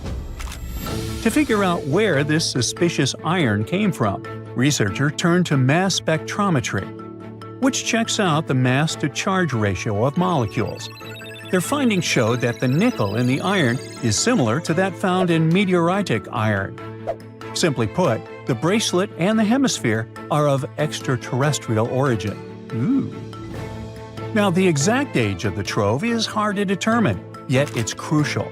We need to know the exact age to see if it coincides with the start of the Iron Age in the Iberian Peninsula. If it does, then no further questions here. But if it doesn't, well, it's, at the very least, weird, if not suspicious. So there's this three-age system. It comprises the Stone Age, then the Bronze Age, and then the Iron Age. The Stone Age is of no importance here, so let's compare the Bronze and the Iron Ages. The Bronze Age began when it was realized that combining copper and tin produced a material that was more durable than either metal alone. This era was all about major upgrades in tools and weapons, but two standout inventions were writing systems and the wheel. Then came the Iron Age. This time was all about slowly bringing iron into everyday life. Iron was way easier to shape into cool designs than bronze. Now, this was a big deal because iron, especially transformed into steel, provided significant improvements in all aspects of life. Tools became lighter, cheaper, and stronger compared to their bronze equivalents. You get it? Good. So, researchers have long debated whether the treasure dates back to the post-Argaric era or the latter part of the Bronze Age. The most recent study claims that those artifacts were created in 1400 to 1200 BCE, and something really doesn't add up. First off, the Iron Age began around 500 years after these artifacts were crafted. Plus, ancient craftsmen couldn't know back then how to work with metals that landed on Earth approximately 1 million years ago. And while the dates are really hard to explain, there is a logical explanation for the craftsmanship. The theory here is that those metal workers simply had access to the fallen meteorite, and thus, they could study it well and discover its properties before using it for decorative purposes. They could have figured it out through trial and error, and once they knew exactly how to work with this extraterrestrial metal, they proceeded to adorn the artifacts with it. Plus, there were the Phoenicians, who contributed to their craftsmanship. Now, it's true that the Iberian people have been processing metal and making pottery long before the Phoenicians settled on the peninsula. But the arrival of new metalworking techniques and the introduction of the potter's wheel enabled them to produce better quality goods much faster than before. So, we figured out the extraterrestrial origins of the Iberian artifacts. But guess what? This area is still under suspicion. The reason for that is the language they spoke. You see, for most modern languages people use today, there will always be some proto-language. Say for Italian, Spanish, and French, it's Latin, hence their similarities. But wait, Iberian was largely spoken where modern Spain is, so why isn't Spanish similar to it? Well, the truth is, no language today is similar to the Iberian. Maybe only the Basque language, but it's because of some similarities found in their numerical systems. Basque is classified as a language isolate, or simply unrelated to any other known languages, and the only language isolate in Europe. The Iberian language is unclassified. While the scripts written in it have been deciphered to various extents, the language itself remains largely unknown. And look at the alphabet the Iberians had. Looks like it doesn't really belong to our planet. But hold up, this one might be a bit of a stretch. When the Phoenicians came to the peninsula, they brought along their alphabet to the Iberians. But honestly, the Iberians probably weren't keen on just copying someone else's writing system, so they tweaked it until it looked completely different. Let's just say they took some inspiration and ran with it. While linguists can guess to some extent how most characters sounded, actually translating the language is still completely impossible. The Iberian language was non-Indo-European and faded away over 2,000 years ago. And there aren't any similar languages left to help us out. Super frustrating, right? Yeah. We got over 2,000 Iberian inscriptions from tombs, coins, potteries, lead plates, and even cave wall carvings. But aside from a handful of words, we're totally in the dark about what they mean. Now, if we could understand their language, we might have learned that they were great thinkers and all, but we can only contemplate the works of art they left. Iberian culture has a lot of amazing stuff made by talented artisans. We're talking about not just metalwork and ceramics, but also detailed sculptures, textiles, jewelry, and other personal bling. But here's the catch. Making all those luxury items depended a lot on a big farming class. At the heart of Iberian society, most folks were involved in farming and taking care of livestock. Depending on where you were, the types of farming varied. For example, up in the north, they were all about growing grains, while down in Valencia, they focused on producing olive oil and other agricultural aspects. In the west, raising animals was the name of the game. Still, we don't have much information about the day-to-day lives of the many people doing this essential work. Yet, on the flip side, we know a lot about the upper class of Iberian society, who control these agricultural resources and hire the artisans. By the 7th century BCE, we start to see a group of Iberian princes who were living the good life, trading with the Phoenicians and enjoying fancy luxury items. You can spot this elite class in their burial practices. Cremation was the go-to method for funerals among the Iberians, and wealthy individuals were often found in cemeteries with all sorts of lavish goods and funerary sculptures that give us a peek into the fashion and hairstyles of the rich. Interestingly, starting in the 6th century BCE, there was a noticeable drop in the number of recognizable burials, which suggests that these elaborate funeral customs became more exclusive to a small elite. Meanwhile, the fate of the majority, farmers, artisans, soldiers, and laborers, who made up a big chunk of the population, remains a bit of a mystery. It used to be a pretty advanced civilization, but it vanished without a trace. Researchers think it could have been due to some massive earthquake, but so far, we don't know for sure. That's it for today. So hey, if you pacified your curiosity, then give the video a like and share it with your friends. Or if you want more, just click on these videos and stay on the bright side. In 1936, British Egyptologist Walter Bryan Emery found a small object in the desert that made people debate whether it was an elaborate stone model of a flying saucer or even a hyperdrive from a spaceship that belonged to some advanced civilization that visited the Earth. Emery spent years excavating sites along the Nile River Valley, especially in the huge ancient necropolis of Saqqara. He found countless treasures from ancient Egypt, and the most bizarre one was definitely from the tomb of a high official, Sabu. Historians don't know exactly who he was for sure. Some sources say he was a king's son. His burial at Saqqara means he was an important figure in the royal court. There are no records from this early period he lived in, so Sabu's role and fate are still a mystery. Inside his tomb, scientists found 7 funerary chambers, each filled with traditional grave goods: animal bones, flint tools, pottery, ivory objects, and stone bowls. And then there was a strange, broken artifact that became famous as the Disc of Sabu. It resembles a shallow, round-bottomed bowl, but with 3 delicately carved, curved lobes spaced roughly 120 degrees apart around its perimeter. These lobes are separated by 3 holes, and at the center, there's a thin tube.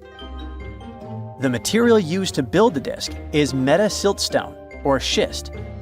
This type of rock is fragile, highly porous, and super difficult to carve. It flakes easily and crumbles under pressure. So how they made the disc out of it with rather simple stone and copper tools from 3000 BCE is still a mystery. The next big question is why they decided to bury Sabu with it. Perhaps if we knew its true purpose, it would make more sense. When it was first discovered, archaeologists thought it was nothing more than a vase, an incense burner, or a ceremonial decoration. But those who took a closer look from the point of view of an engineer decided it could actually be a component of a larger mechanism. An amateur historian made an exact copy of the artifact with a 3D printer, and it turned out that the disc of Sabu was an ancient impeller, a crucial part of a centrifugal pump. When they put it in a housing and span at high speeds using the small central shaft, the disc was able to displace water. When it was tested without a housing, the disc created a powerful vortex. It became clear that the curved lobes and slightly concave shape of the disc weren't random. It was probably all engineered to move water with remarkable efficiency, like a powerful pump mechanism. Ancient Egypt's entire civilization depended on irrigation. Later dynasties perfected basin irrigation and managed to control the rise and fall of the Nile to take the most from agriculture. So, the engineers of the first dynasty may have been experimenting with advanced irrigation techniques thousands of years earlier than scientists previously thought. But then again, some people have doubts schist is strong enough to be used for a pumping mechanism. They suggest that artisans from Egypt's first dynasty were trying to recreate an even older object, using whatever tools and materials they had. It could be a stone replica of something originally made from metal, possibly belonging to a civilization far older and more advanced than ancient Egypt itself. One Swiss author takes this idea even further and proposes that the disc is a copy of a component from an extraterrestrial spaceship's hyperdrive, or stone model of a flying saucer. One French researcher believes the disc of Sabu was part of a secret massive factory system to manufacture sodium carbonate inside pyramids. Some people suggest that the disc may have been a primitive tool for weaving ropes. The lobes held strands of silk or fiber that were twisted into twine when it was spun. Or it may have been a gigantic lamp. Another historical mystery is a map from 1513 that is believed to be the oldest surviving detailed map showing the Americas. The author of the map is a Turkish captain, Piri Reis. He never crossed the ocean himself and put together this map from 20 regional maps.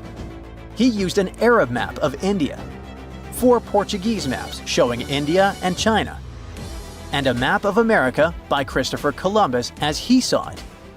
This last map was lost for many years, so Reis's map gave us an idea of what Columbus must have recorded during his third voyage to the New World. A historian who studied the map suggested that it showed Antarctica in prehistoric times because it strangely resembled Antarctica's true coastline, the way it looked when it was free of ice. But it was later proven that this idea wasn't right. Another idea that rocked the science world was Klerksdorp spheres. They were found in deposits of mineral pyrophyllite in South Africa and looked like tiny ancient cricket balls with lines around the middle. Back in the 1980s, there was a theory that some super advanced pre-flood civilization we know nothing about had made these spheres. One journalist shared stories about how they rotated on their own in a display case. There was also a TV show that invited a psychic who was telling everyone the spheres were pieces of an ancient spaceship. But according to geologists, these spheres are pretty regular spherical objects formed from different minerals than the surrounding rock.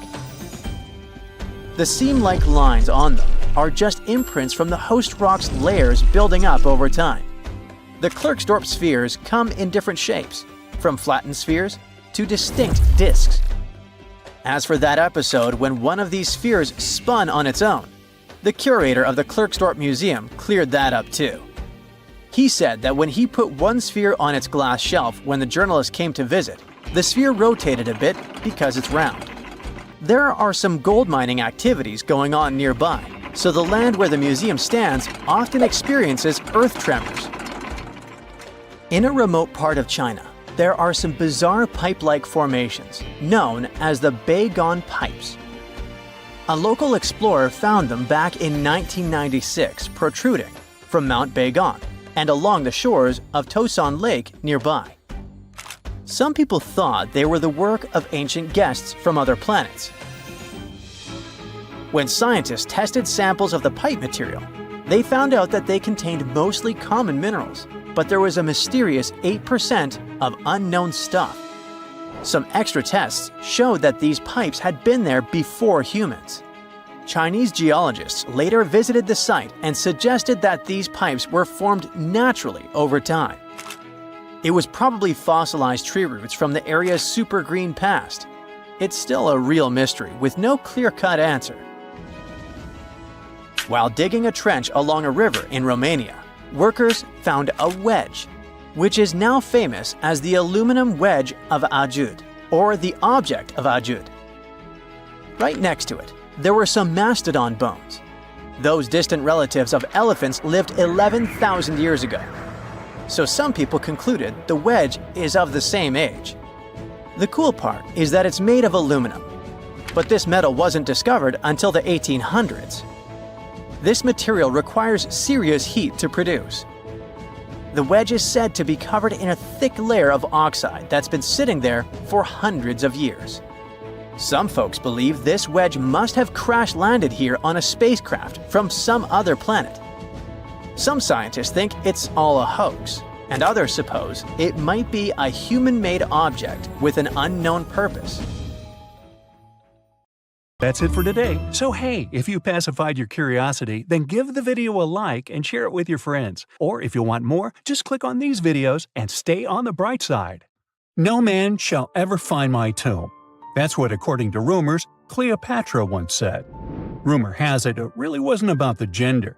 She wanted no living soul to disturb her, and I think she meant that no human would ever discover the location of her grave. But, surprisingly, it was indeed a woman who was closer than anyone before to finally discovering the Queen's resting place. Meet Kathleen Martinez Berry, a criminal lawyer turned archaeologist.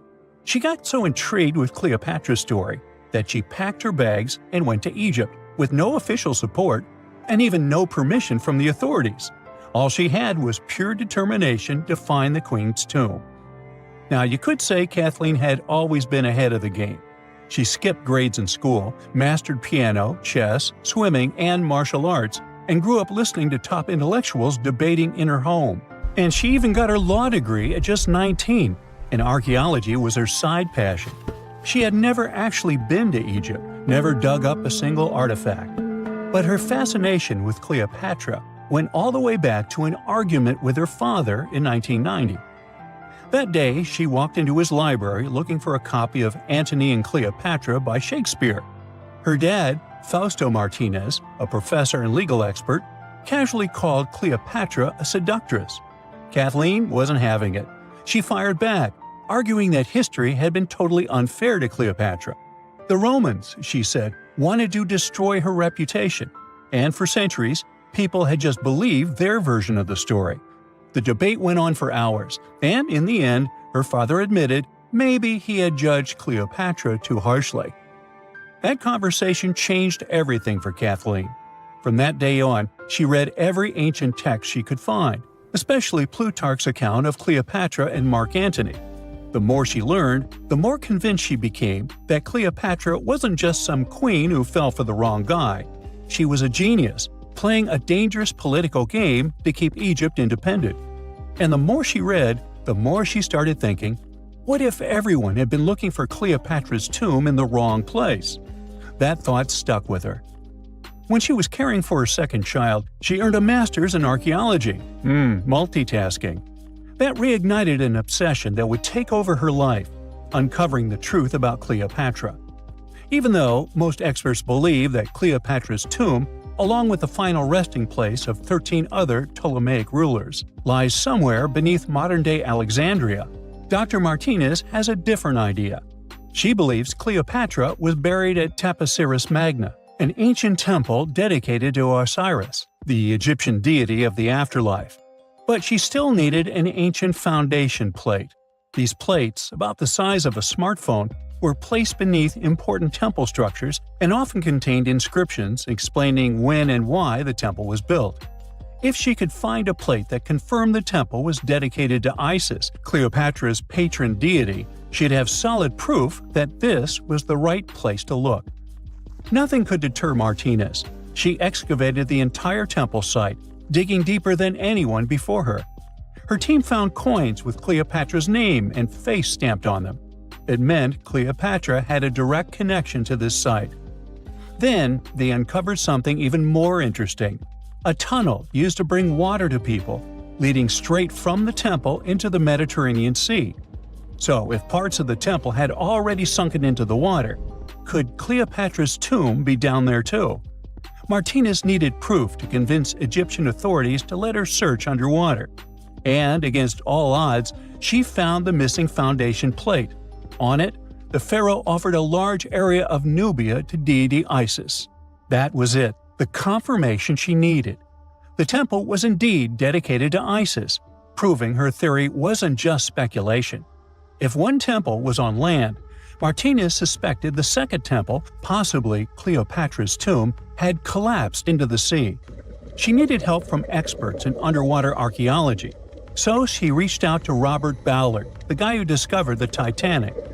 With support from the Egyptian authorities, she and her team began exploring the waters off the coast of Alexandria. And what they found was mind-blowing. Underwater, they discovered massive stone structures, some standing 6 to 10 feet tall, right where the coastline would have been thousands of years ago. They also found basalt blocks, the same material used in the statues from the first temple. That meant one thing: those weren't just random rocks. They were the remains of a lost city, buried beneath the sea for centuries. Now, we can only wait and see whether Martinez and her team will be able to unravel one of the greatest mysteries of the past left by the outstanding woman that was Cleopatra. Here's some backstory. After her father, Ptolemy VII, passed away, Egypt's throne went to both Ptolemy VIII and Cleopatra, or so it seemed. Cleopatra, just 18 at the time, allegedly married her 10-year-old brother. Yeah, ancient royalty had some different customs, though there's no solid proof of that. But sibling love didn't last long. Young Ptolemy decided he wanted all the power for himself and tried to push Cleopatra out. Forced to flee the country, she didn't just sit around feeling sorry for herself. She raised an army, ready to march back and take what was hers. That's how, at 21, she was already in the Sinai Desert, leading an army and planning her return to the throne. Now, by that time, Cleopatra had already been locked in a powerful political, and not only political, alliance with Julius Caesar. In June 47 BC, she gave birth to a son, Ptolemy Caesar, better known as Caesarion, who, many believe, was Caesar's child. But that didn't stop her from playing by Egyptian royal rules. And her husband number 2, her other brother, Ptolemy XIV. Yep, despite her ongoing affair with Caesar, Cleopatra married yet another sibling, because, in her world, keeping the throne in the family was the name of the game. Now, marriage aside, Cleopatra's bond with Caesar stayed strong. She even traveled to Rome with Ptolemy XIV for a state visit. But instead of playing the role of a dutiful queen, she stayed in Caesar's private villa by the Tiber River. But after Julius Caesar lost his life in 44 BCE on the Ides of March, Cleopatra's political standing became shaky. To make matters worse, her brother-husband Ptolemy XIV passed away soon after, and some suspect Cleopatra had a hand in it, leaving her as the sole ruler of Egypt. Meanwhile, back in Rome, Mark Antony was rising to power as Caesar's presumed successor. Wanting to size up the Queen of Egypt, he summoned Cleopatra, and she did not disappoint. Sailing into town on a lavish barge dressed as a deity, Cleopatra made quite an entrance. Antony was instantly mesmerized, so much so that he left his third wife back in Rome and followed Cleopatra to Alexandria, where their relationship turned into a full-blown royal affair. The two had 3 children together. Together, they waged war against Caesar's adopted son, Octavian, in a battle for control of the Roman Empire. The last time the queen was seen, she was in her mausoleum, dressed in full royal splendor, diadem on her head, lying on what Plutarch called a golden couch. When Antony and Cleopatra lost at Actium, Octavian's forces marched into Alexandria. Cleopatra apparently knew the end was near, so she locked herself inside her mausoleum, surrounded by gold, silver, pearls, and priceless art. Those were the treasures she threatened to burn rather than let the Romans take them. Antony, meanwhile, wasn't going to let the Romans capture him alive. He wounded himself with his own sword, but before he passed away, he was carried to Cleopatra's side. She held him as he took his last breath in her arms. A little over a week later, Cleopatra made her own choice. Rather than face humiliation as Octavia's prisoner, she ended her life. Legend says it was the bite of a deadly asp, though history isn't quite clear on that. At the time, Cleopatra was only 39. Sounds like a rather full life to me. That's it for today. So hey, if you pacified your curiosity, then give the video a like and share it with your friends. Or if you want more, just click on these videos and stay on the bright side. Scientists have recently discovered Leonardo da Vinci's hidden passages under a medieval castle in Italy. They followed a newly found 15th century sketch by the creator of the Mona Lisa and found one of the unexplored architectural wonders from the age of the Renaissance. Construction of the Sforza Castle started back in 1358, but it was destroyed about a century later during a local crisis. Then, in 1450, Francesco Sforza, the Duke of Milan, decided to rebuild it on the old ruins. After he passed away, his son Ludovico took over and kept improving the castle. He brought in some of the best artists of the time, including Leonardo da Vinci, to decorate its walls. We can still see Leonardo's frescoes today in the Room of Wooden Boards. While he was working at the castle, da Vinci also recorded some historical underground passages hidden beneath the outer wall. The drawing, dated between 1487 and 1490, was found at the Institut de France in Paris. The sketch is highly precise, and it proves that Leonardo was really interested in fortification design and was great at documenting existing structures. Historical records show that Ludovico ordered the building of an underground passageway that led straight to a basilica, where his wife was buried. Ludovico married Beatrice in 1491, and they had a happy but tragically short marriage, as Beatrice passed away while giving birth in 1497. The Duke locked himself away for weeks, grew a beard, and wore only black clothes while he was mourning his beloved wife. The secret tunnel may have stretched over a half a mile and would let Ludovico visit her grave in private. It could have served as an escape route if the castle was ever under siege. The existence of the tunnels remained one of the mysteries of the Renaissance for years, as no one knew for sure they were there. But now, scientists finally uncovered the secret history. They used a combination of ground-penetrating radar and laser scanning to build up an accurate 3D model of all the structures under the castle. They found the tunnels da Vinci alluded to in his drawings, and it looks like they may have only been a small part of a whole system of historical underground passages. The goal is to create a complete digital twin of the castle that will not only show all the preserved constructions, but also the ancient ones that are no longer visible. They also plan to add augmented reality to the virtual paths to let visitors discover Leonardo da Vinci's hidden passages. Now, we don't know if the genius actually took part in constructing the hidden passages that scientists recently discovered, but we do know about some other Leonardo da Vinci inventions. He created the first satellite-like map in 1502, long before photography or satellites were even a concept. A famous figure in Italy, Cesare Borgia, invited Leonardo to a small town called Imola, near Bologna, to create a highly detailed map for him. Back then, maps were not very precise, as no one had figured out how to show exact distances on a smaller scale. Instead, people spent a lot of time decorating them with dragons, roses, fancy castles, mountain ranges, flowers, and other artistic details.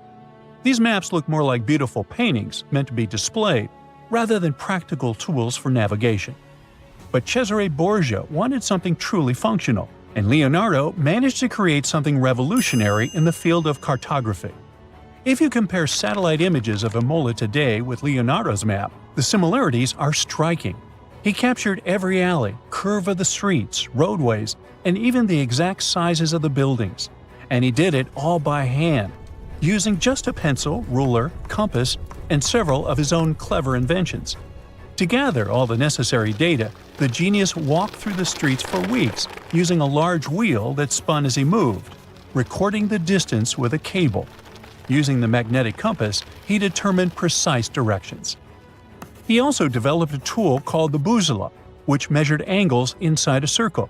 With this, he could track the exact turns of each street and the size of the intersections. He figured out the distances between houses and major roads.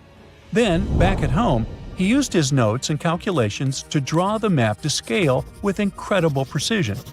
In his work, Da Vinci also used a technique developed by Florentine humanist Leon Battista Alberti. He created a mapping method where you could place an entire city inside a circle using polar coordinates. At the center of the city, 8 straight lines met, representing the main directions of a compass. Leonardo used this system to divide the town into 8 sections. He didn't overlook even the smallest buildings, which made his map one of the most advanced of its time. The Italian genius had a big dream to build a machine that could let people fly. He studied how birds, bats, and kites moved through the air and designed a special flying machine. He believed that if he could copy their movements, humans might be able to soar like them. Da Vinci's design looked a lot like a bat, with 2 large pointed wings that stretched over 33 feet wide. He planned to build the frame from lightweight pine wood and cover it with raw silk to make it strong but not too heavy. The person flying it would lie on their stomach on a wooden board in the center. To make the wings flap, the pilot had to pedal a crank with their feet, which was connected to a system of rods and pulleys. There was also a hand crank for extra power and even a headpiece to help steer. As the person moved their hands and feet, the wings would flap and twist, just like a bird's. But there was one big problem. Humans aren't strong enough to make the machine lift off the ground. Even though it might have worked once in the air, there was no way for a person to get it flying on their own. Leonardo probably realized this, but his amazing idea still inspired flying machines that came centuries later. Da Vinci was way ahead of his time with many of his inventions, but his idea for a humanoid robot was especially futuristic. He was working under the patronage of the Sforza family, the one that had those ancient tunnels of Italy built. The genius designed a mechanical knight that could move its arms, turn its neck, and even open and close its mouth. Da Vinci had good knowledge of anatomy and the mechanics of body movements that helped him. His unusual creation used an external system of cables. A hand crank set it in motion, and there was also an internal gear-driven mechanism. About 450 years later, Da Vinci's detailed sketches of the robotic knight were rediscovered in the 1950s. Several researchers tried to recreate the robot from those sketches. In 2002, a roboticist who developed systems for NASA and Lockheed Martin took inspiration from the old notes and built a functioning model of Da Vinci's robotic knight. Another design Leonardo created for Duke Sforza was a special kind of bridge that could be taken apart and carried easily. It was made for defense forces who needed to cross rivers or moats while traveling. This bridge would swing across the water and land on the other side. It had wheels and used a rope and pulley system, so it could be set up quickly and packed away just as fast. To keep it steady, it even had a special weight to help balance it. Leonardo wrote in his notes that the bridge was light yet strong, and he designed several bridges like this for the Duke. One of his other designs was a bridge that could be built very quickly, and the defense forces would move across multiple rivers. As scientists continue to study Leonardo da Vinci's hidden passages, they reveal new chapters in human history. Who knows what other unexplored architectural structures they will find? That's it for today. So hey, if you pacified your curiosity, then give the video a like and share it with your friends. Or if you want more, just click on these videos and stay on the bright side. Scientists have finally solved the Loch Ness Monster mystery. Here's the spoiler, you ready? It's not a real monster. It's probably a dinosaur that survived through the ages, or just a bunch of debris floating on the water. Thanks to many findings on the Loch Ness creature, we have proof of another story to tell you. It was 1933 when a man named George Spicer and his wife were driving along the shores of Loch Ness. That's when they saw something massive with a long neck moving across the road. It looked like a creature straight out of the prehistoric era, a dinosaur-like beast unlike anything they'd ever seen. That was the moment that Loch Ness monster theories started spreading around like wildfire. One of the most famous Loch Ness monster sightings came just a year later, in 1934, when a man took a photograph that became the most well-known image of Nessie. That's the nickname she was given. She? Anyways, the photo, known as the surgeon's photograph, showed a long-necked creature rising out of the water, and for years it convinced people that the monster was real. But years later, the truth came out. One of the men who helped take the photo confessed it was all a hoax. The photo had been staged after all. When the photo was published, it had been significantly cropped. This made the animal in the picture look much bigger than in real life, fueling the theories that the Loch Ness Monster did in fact exist. In the 1960s, one of the first big scientific attempts to investigate the mystery of the Loch Ness Monster happened. A research team took sonar equipment to the lake and spent hours scanning the waters in search of evidence of large creatures. What they found was puzzling. They recorded several objects moving deep in the loch, or lake, with no clear explanation as to what it was. Though the team didn't manage to capture anything definitive, this sighting helped fuel the belief that there was indeed something massive living in Loch Ness.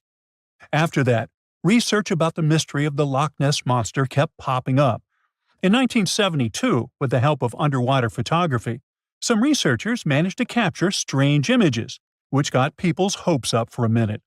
But the truth is, this early research about the Loch Ness Monster was far from conclusive. Now, of course, not everyone bought into the mystical, magical theories about the Loch Ness Monster. Theory 1, from a professor of zoology at Oxford University, has made it clear that the monster is a biological impossibility. Hey, my pediatrician said that about me, too. Meanwhile, he says that no skeletal remains have ever been found in the region. Plus, no fishermen have ever caught anything resembling the creature in their fishing nets. For him, this works as proof that it simply can't be real. When it comes to the famous photos of the Loch Ness Monster as evidence, well, that's pretty simple. The professor offers a more down-to-earth explanation. He argues that these images are either showing floating debris or birds, like cormorants, which have long necks and often appear to be low in the water. When people refute his suggestion, he takes us back to human psychology and explains that people often make mistakes and misjudge the size of things, especially when they just caught a glimpse of it, and even more so when they are hoping to see something specific. Now, many of those alleged photos depict an animal with a long neck and a small head, which has led some to believe that what they're seeing is a plesiosaur, a giant marine reptile that lived 215 million years ago and disappeared with the dinosaurs. The idea of a plesiosaur surviving all these years is a theory that's been around since the first sightings of the creature. But this researcher isn't buying it. He explains that no plesiosaur fossils have been found in the region dating to anything later than 66 million years ago. The idea of a prehistoric creature still lurking in the waters of Loch Ness just doesn't hold up scientifically. Then there's theory number 2, from a British naturalist who has spent over 50 years investigating the Loch Ness Monster phenomenon. His conclusion is a little less dramatic. He believes that most people who report sightings of long-necked creatures are misidentifying other animals. He suggests people think they are seeing a sea serpent. Reports of sightings from the Loch Ness Monster have been around since the 6th century CE, long before they were distilling Scotch whiskey or other explanations. Early reports of these sea serpents describe large creatures with long snake-like bodies and multiple humps. Some say the creatures were as big as boats, and many swore they saw something swimming in the waters. Many of these early sea serpent sightings may have been misunderstandings or exaggerations of normal animals in the loch, like large fish or even swimming birds. They could have been large eels, which are known to live in Loch Ness. These eels, especially when they're moving, might have given the impression of a long, undulating creature in the water. People who saw these eels from a distance, particularly in low light or misty conditions, might have mistaken them for something much more mysterious. Theory number 3 says something else. Nessie is just a series of standing waves. These happen when two boat wakes move in opposite directions, creating a big hump in the water that could look like a creature from a distance. Loch Ness enthusiasts even showed how it works, with footage from Fort Augustus, where a river meets Loch Ness. These enthusiasts had big plans to use drones with infrared cameras and special underwater microphones to search the loch. Now, Loch Ness is massive, stretching around 23 miles long and more than 700 feet deep. So, they thought they needed drones and infrared cameras to put an end to this discussion. But despite everything, they haven't found Nessie. But it's not only the Loch Ness Monster that lacks scientific explanation. There have also been scores of sightings of Yetis and Sasquatches that no one can really explain. Folks have made movies, dreaming of finding the truth about these creatures. But, according to recent research and evidence, it looks unlikely that we'll ever find definitive evidence of their existence. Science says they can explain Sasquatch sightings, and this is how. Biologists who study wildlife using camera traps, which are set up in remote areas to capture images of passing animals, have long attempted to find elusive species. These cameras detect movement and snap pictures, providing invaluable data on the biodiversity of different ecosystems. As camera traps collect more photos over time, the number of species recorded grows. However, after a while, the number plateaus, suggesting that no new species are being detected.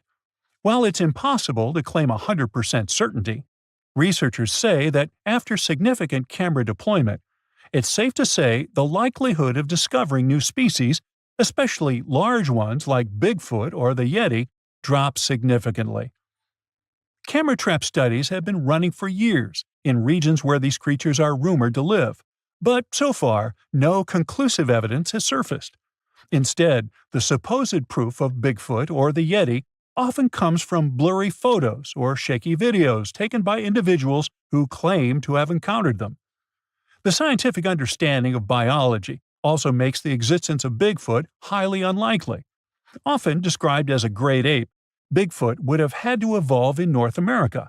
However, great apes evolved in Africa, and the only great ape to make it to the Americas is Homo sapiens, whose ancestors crossed the Bering Strait only about 16,000 years ago. This is far too short a time for a new species like Bigfoot to have evolved. While it may be disappointing for these mysterious creature enthusiasts, the scientific evidence points firmly toward the conclusion that creatures like Bigfoot and the Yeti are more fantasy than reality. After decades of extensive scientific research, it's safe to say that yes, science has solved the mystery of the Loch Ness Monster, and it's pure fiction. So, what do you think? That's it for today. So hey, if you pacified your curiosity, then give the video a like and share it with your friends. Or if you want more, just click on these videos and stay on the bright side. A piece of whale rib has recently been found in a North Carolina mine. Not a big deal, some might think. Hey, why can't a whale be a miner, right? But this fragment offers scientists a unique glimpse at the interactions between prehistoric sharks and whales from around 3 to 4 million years ago. The thing is, 3 tooth marks embellish the rib. That means that the whale was once badly bitten by an animal with a super powerful jaw. Judging by the spacing between the tooth marks, and it reaches almost 2.5 inches. This animal could be a mega-toothed shark. I'm talking about the megalodon. Or it could be a different shark species which was around at that time. The curvature of the shark's jaw shows that the animal was relatively small, between 13 and 20 feet long. Yeah, small. As for the whale, it seems to be the ancestor of a great blue or humpback whale. Researchers are amazed. You don't usually expect to find evidence of animal interaction and behavior preserved in the fossil record. After examining the sample carefully, they concluded that the shark must have gone away with a mouthful, but the whale had survived because most of the fossil fragment is covered with what is known as woven bone. It quickly forms in response to localized infection. Such bone isn't particularly strong, and later the body remodels it into compact bone tissue. But it takes time. The presence of this bone means that the healing was incomplete and the whale passed away 2 to 6 weeks after the unfortunate encounter. On the other hand, its demise could have been unrelated to the infection and injury. Only a handful of fossils show such kinds of interactions between ancient animals. You can often find bite marks on fossils indicating where the animal passed away and its carcass was scavenged. But this fossil is one of a few examples that not only show a wound inflicted by another animal, but also demonstrate that the prey survived. All fossils are exciting for paleontologists. Yes, they need to get out more. But some might look terrifying to regular people. For example, look at this picture of tentacle arms and octagonal-shaped heads. When it first appeared in mass media, internet users claimed that it was some ancient organism that had come from space. Others thought the story was fake, but in fact, both the picture and the fossil are real. The fossil is known as a mortality plate, a fossilized representation of a mass extinction event of one or several species. The fossil actually contains more than a dozen specimens of a type of marine organism called a crinoid. Despite their looks, crinoids were not plants but marine animals. This particular species lived deep underwater on the seafloor. Crinoids were related to starfish, sea urchins, and brittle stars. These creatures could attach themselves to the seafloor with stalks made up of flexible porous discs connected by soft tissue. The stalks were hollow, and that's where the animal's nervous system was located. Crinoids absorbed oxygen through thin-walled tube feet. The creatures usually reached the length of more than 8 inches and had 5 arms lined with leathery-looking tentacle-like structures. They fed on plankton and sloughed off organic material. Now, even though these fossil finds seem to be super exciting, few creatures in the fossil record confuse scientists as much as the Tully Monster. This curious sea creature sported a toothy, trunk-like snout and eyes splayed out on a rigid rod. But the most bizarre thing? It has been impossible to classify. Researchers have been considering a variety of organisms, for example, segmented worms, swimming slugs, and primitive eel-like creatures, since the monster was discovered in 1966. Recently, they have even tried to connect it to some species of jawless fish with a backbone-like structure. A team of scientists from Japan has used high-resolution laser scanners to examine the anatomy of Tully Monster fossils in 3D. They concluded that the enigmatic fossil might be an invertebrate after all, and still, the true identity of the creature remains elusive. In the 1950s, amateur fossil hunter Francis Tully found a ghostly imprint of a torpedo-shaped organism with a huge tail fin in the Mizon Creek fossil beds in Illinois. Tully had never seen anything similar to the torpedo structure. He took his find to Chicago's Field Museum of Natural History.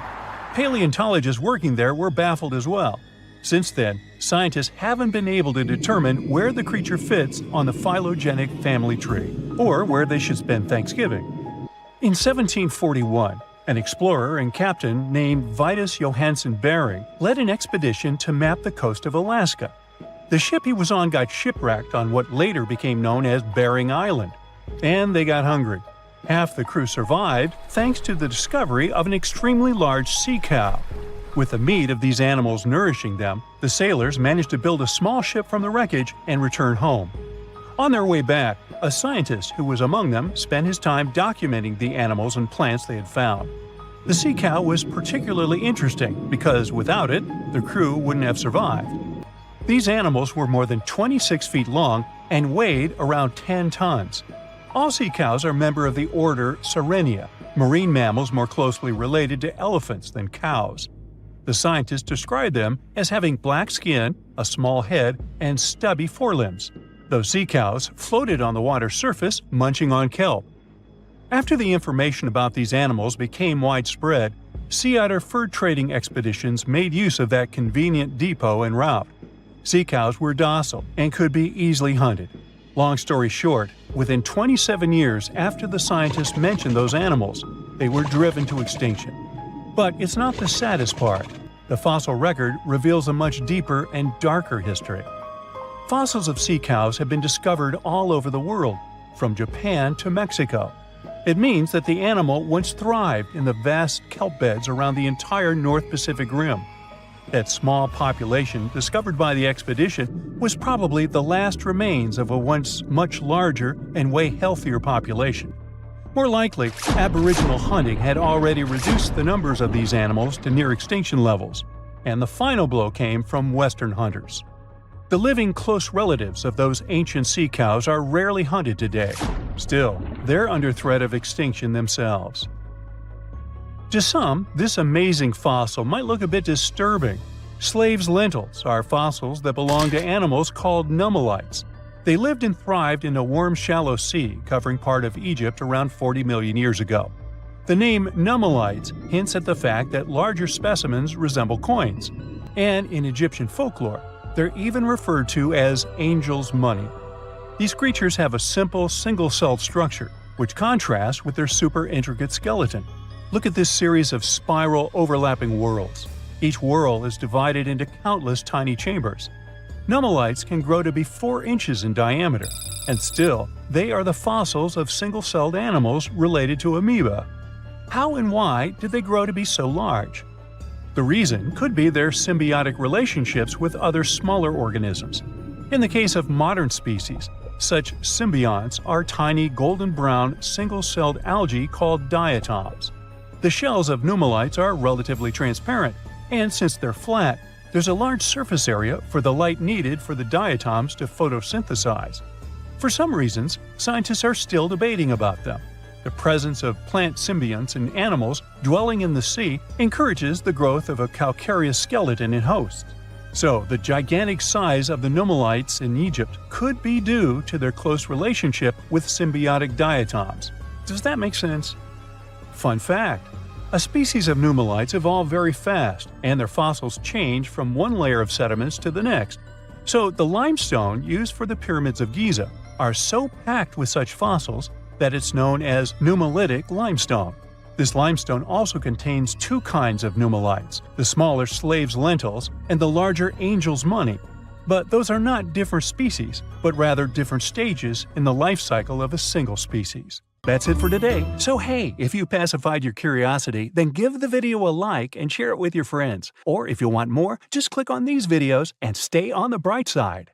Scientists discovered the largest water reservoir in the Oregon Cascades. It's hiding underground, holding more than twice the water volume of Lake Mead. Let me specify. It contains at least 19.4 cubic miles of water, which is almost 162 trillion bottles of water. If you drank 1 bottle a day, it would take you around 444 billion years to finish your stock. No wonder this underground aquifer discovery is so awesome. The Cascade Mountain Range, which contains the largest aquifer on Earth, stretches about 700 miles from Northern California to British Columbia. The high Cascades in Oregon have younger volcanic rocks, around 8 million years old. The Western Cascades are much older, 45 million years. They boast deep canyons and valleys. Scientists study the transition zone between these 2 areas to understand how water moved through volcanic rock and how volcanic processes had evolved over time. In the process, researchers measured rock temperatures at different depths. That's when the underground aquifer discovery happened. Normally, deeper rocks should be hotter because it's closer to the Earth's interior. But, to everyone's surprise, in several areas, the temperature stayed the same even at greater depths. Well, this was a strong clue that water was flowing through the rock and cooling it down. In other words, the Cascades function like a natural water tower, storing and slowly releasing water into rivers and streams. These geological water findings are important for 2 main reasons. First, it's our potential water source for the future. Such a massive amount of water stored underground could be an important resource. So far, we don't know how long it will remain in its current state and how resilient it's going to be to changes. So, we need more research to properly manage its use. Secondly, it affects volcanic activity. When water seeps deep underground and reaches magma, it instantly turns into steam, creating extreme pressure that can trigger explosive volcanic eruptions. Understanding how much water is stored in volcanic rock could help predict future eruptions and the risks they pose. Now, even though this discovery is exciting, there are still many unanswered questions. Like, how does this water move through the volcanic rock? Or how much of it is actually usable as a water resource?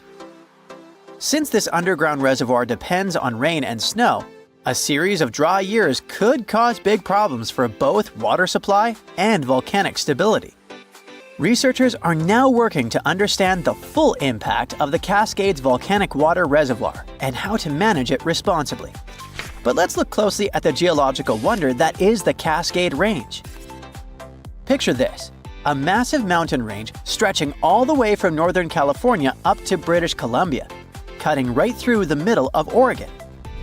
That's the mountain range we're talking about. In Oregon alone, it's about 260 miles long and up to 90 miles wide, covering 17,000 square miles. Whoa, that's bigger than each of the 9 smallest US states. The coolest thing is that the Oregon part of this mountain range is basically built by volcanoes, and apparently contains at least one volcanic rock water storage.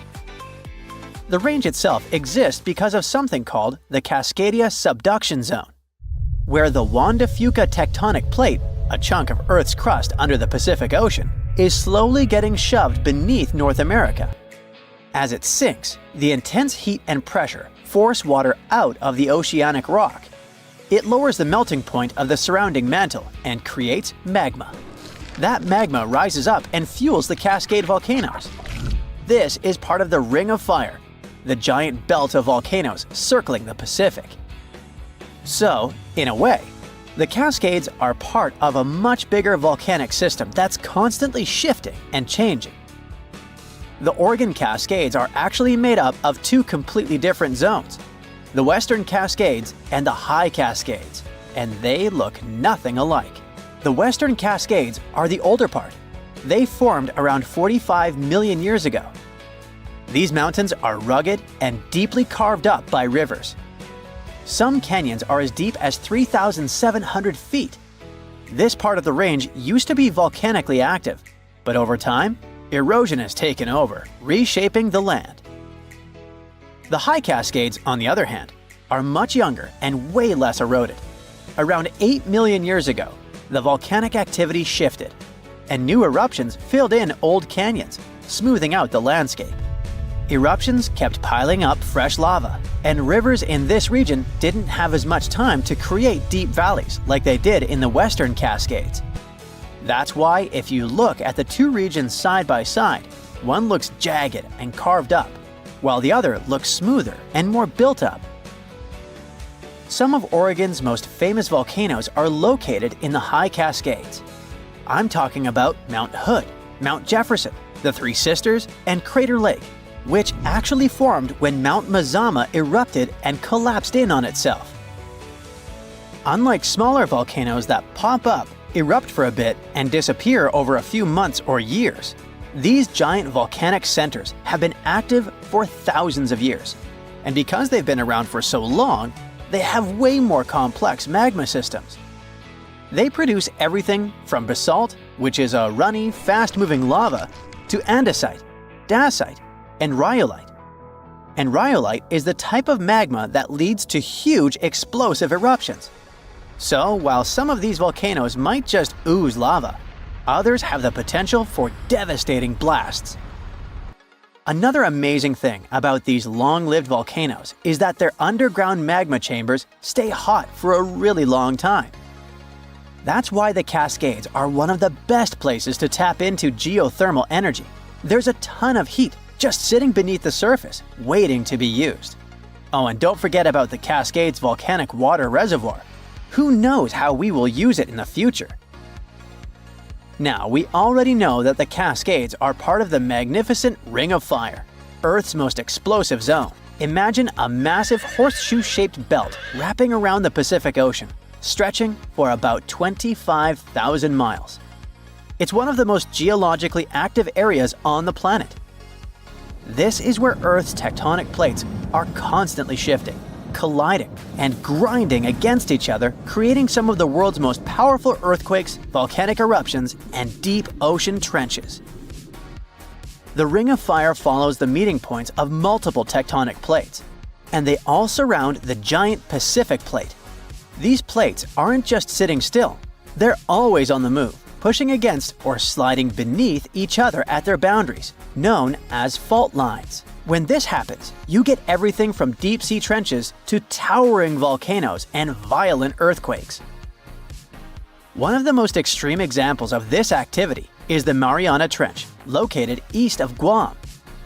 At 7 miles deep, it's the deepest ocean trench on Earth. It was formed by a process called subduction, where one tectonic plate is forced beneath another, sinking deep into the Earth's mantle. The Mariana Trench is one of the most mysterious places on Earth.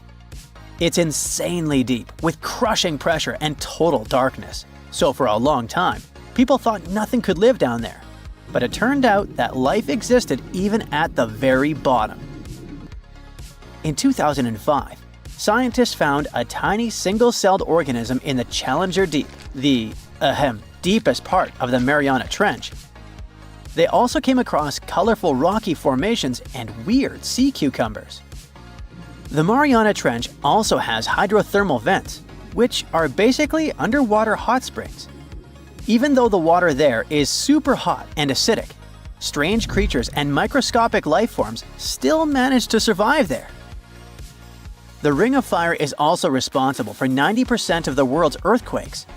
Some of the most powerful quakes in history have happened here, including the 1960 Valdivia earthquake in Chile, the strongest ever recorded, which hit a mind-boggling 9.5 on the Richter scale. But it's not just about earthquakes. The Ring of Fire is also home to about 75% of the planet's volcanoes. Some of the most famous eruptions in history have come from this region, like the infamous Mount Tambora in Indonesia. In short, the Ring of Fire is one of the most dangerous places on Earth, but it's also incredibly fascinating. Who knows what else scientists might discover in that region, like they discovered the largest water reservoir in the Cascades. That's it for today. So hey, if you pacified your curiosity, then give the video a like and share it with your friends. Or if you want more, just click on these videos and stay on the bright side. This area might just be the most important spot in America right now, as it is worth over $1 trillion. There's something incredibly valuable hidden right here at Thacker Pass, and it is going to shake things up, not just in Nevada, but in the US economy and its global relations. The McDermott Caldera is a massive area, about 28 miles long by 22 miles wide, stretching across northern Nevada and southern Oregon. It's in Humboldt County, a quiet, rural place with just one main city that's going to change a lot in the next 5 to 10 years. That's because they found white gold there. We're talking about lithium. And to explain why this metal is so important, we need a scale. On one side, we place a chunk of lithium, and on the other, an apple. What do you think will happen? If both have the same volume, the scale is going to tip toward the apple. That's because lithium is super light. Its density is about 0.3 ounces per cubic inch, which makes it the lightest solid you can find at room temperature. Lithium is also extremely reactive. That means it combines with other elements very easily, and it can catch fire just as easily. Mix it with water, fire. Expose it to air, yep, fire again. But when you combine its lightness with its high reactivity, you get a material that's perfect for batteries, like the one powering your smartphone, laptop, or even your electric car.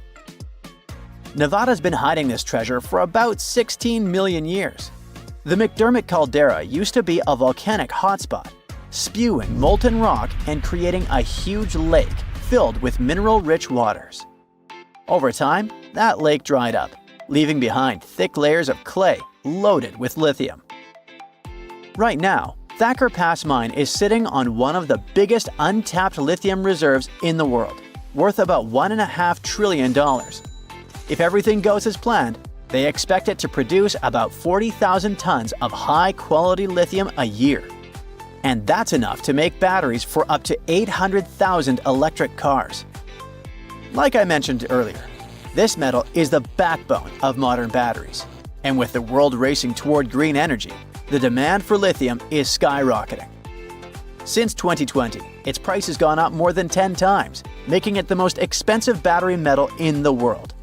That means it's way more expensive than magnesium, nickel, cobalt, and other materials used in rechargeable batteries. Right now, we're using about 1.16 million tons of lithium per year, and roughly 85% of it goes into making batteries, mostly for cars. Between 2030 and 2040, experts think we will need to double the money we're putting into production, from $94 billion to $188 billion. At the same time, investment in batteries will jump by over 200%, reaching $686 billion. Finally, by 2050, the demand for lithium is expected to be more than 10 times higher than what we're producing now. Sorry, I know that's a lot of numbers, but I just want to show how important Thacker Pass will be for the whole world. This mine is going to be key to keeping everything running. I mean, literally, since most of the future demand will be for things like cars, electric bikes, scooters, and renewable energy storage. Nevada could also be the epicenter of a global energy revolution, with the US aiming to cut pollution by 50% by 2030. A big part of that is replacing gas-powered vehicles with electric ones. And to make that happen, America is going to need a whole lot more lithium than it's producing right now. Nowadays, most of the metal used in the United States come from countries like Chile and Argentina. So if America wants to be a leader in this market, it really needs to invest more and more in projects like Thacker Pass. But there's another challenge. Finding lithium in a mine is one thing, but refining it is another story. Just like diamonds are carefully cut and shaped to bring out their sparkle and sold in rings and necklaces, something similar needs to be done with lithium. The raw material that comes from the mines has to be refined into a pure form that can actually be used in things like batteries. And China pretty much dominates this part of the market, and they're responsible for about 75% of global lithium-ion battery production. In other words, it doesn't matter if a country finds this powerful metal on its land, it will probably still need China to help refine it. So, the US is eager to strengthen its supply chain.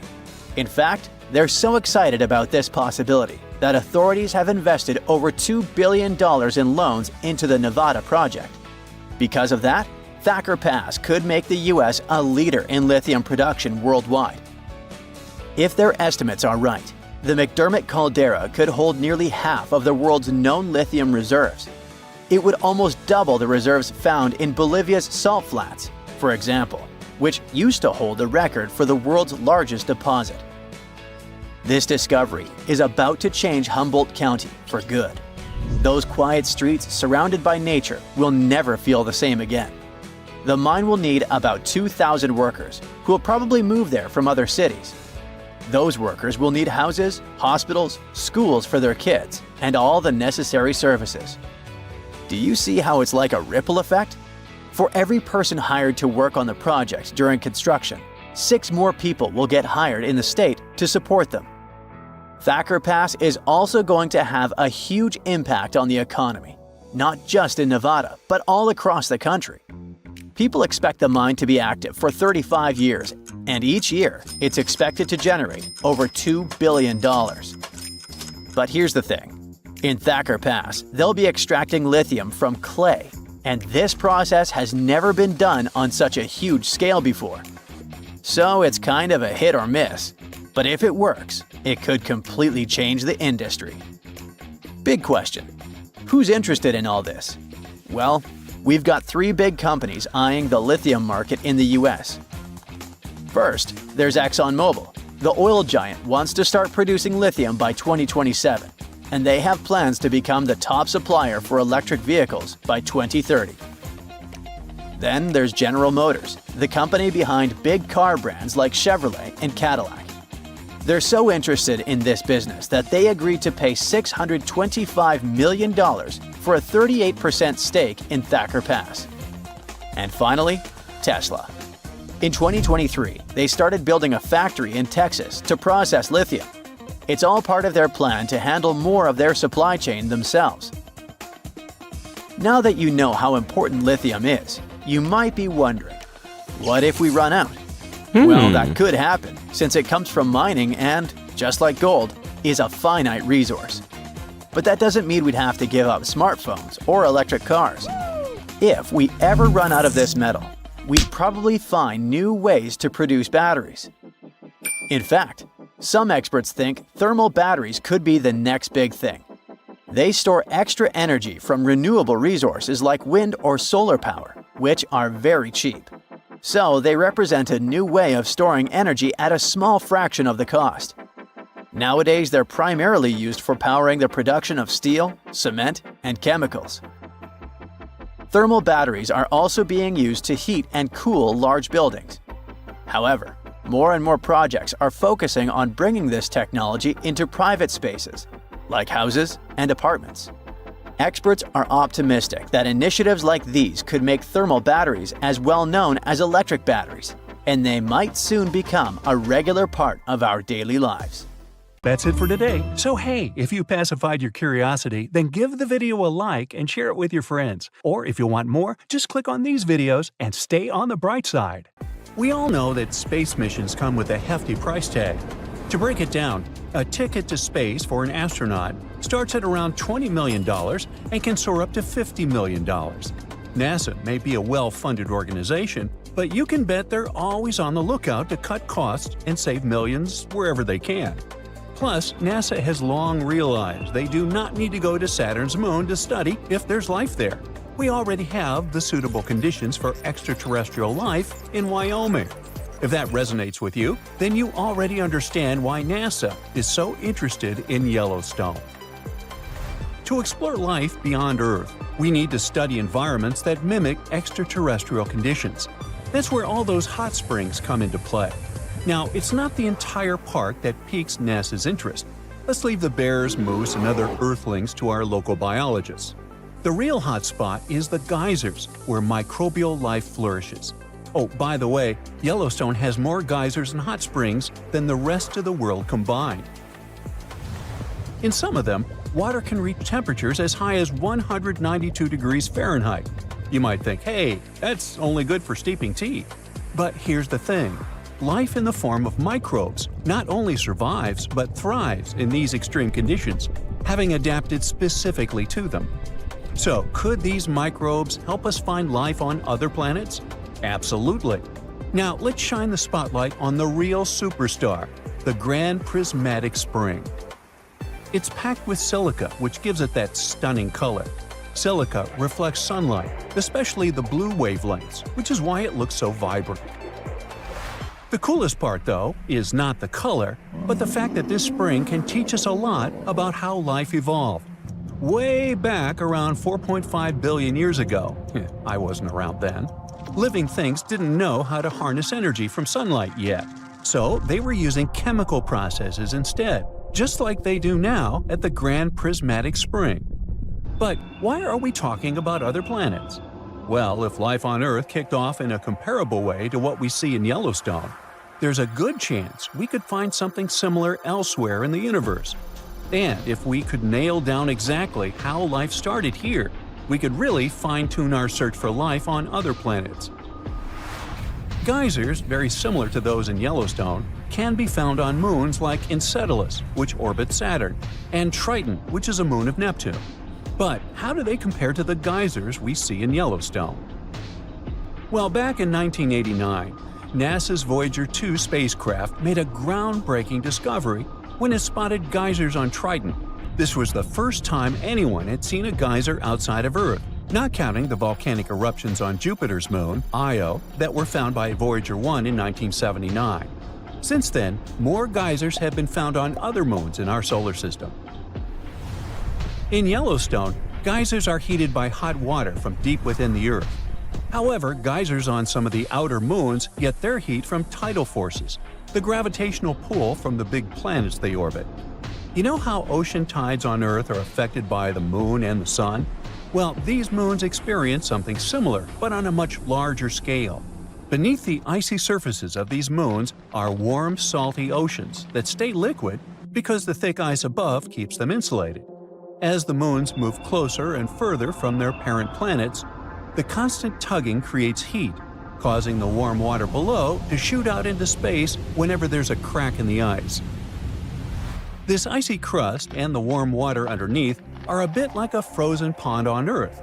But could there be life swimming around in these hidden oceans, just like there are critters thriving beneath the ice of a pond? That's something scientists want to find out. NASA hopes to send advanced spacecraft to explore these distant moons and look for signs of life. But those warm oceans are buried miles beneath the frozen surface. So, how do we reach them? The answer may lie in geysers. In February 2019, a group of planetary scientists decided to visit Yellowstone in the winter to study the similarities between Earth's geysers and those in space. They know that Yellowstone's geysers are home to some tough little microbes called extremophiles, which thrive in extreme conditions like hot or acidic water. The researchers wanted to learn as much as they could about these microbes and the environments they live in. They brought along a bunch of scientific tools to measure things like temperature, pH levels, and oxygen in the water. They also used special instruments to analyze the chemicals in the ice and rocks and sniff the air for gases. Plus, they collected samples of rock, ice, and water from the geysers, catching tiny droplets on sheets of foil coated in geyser spray.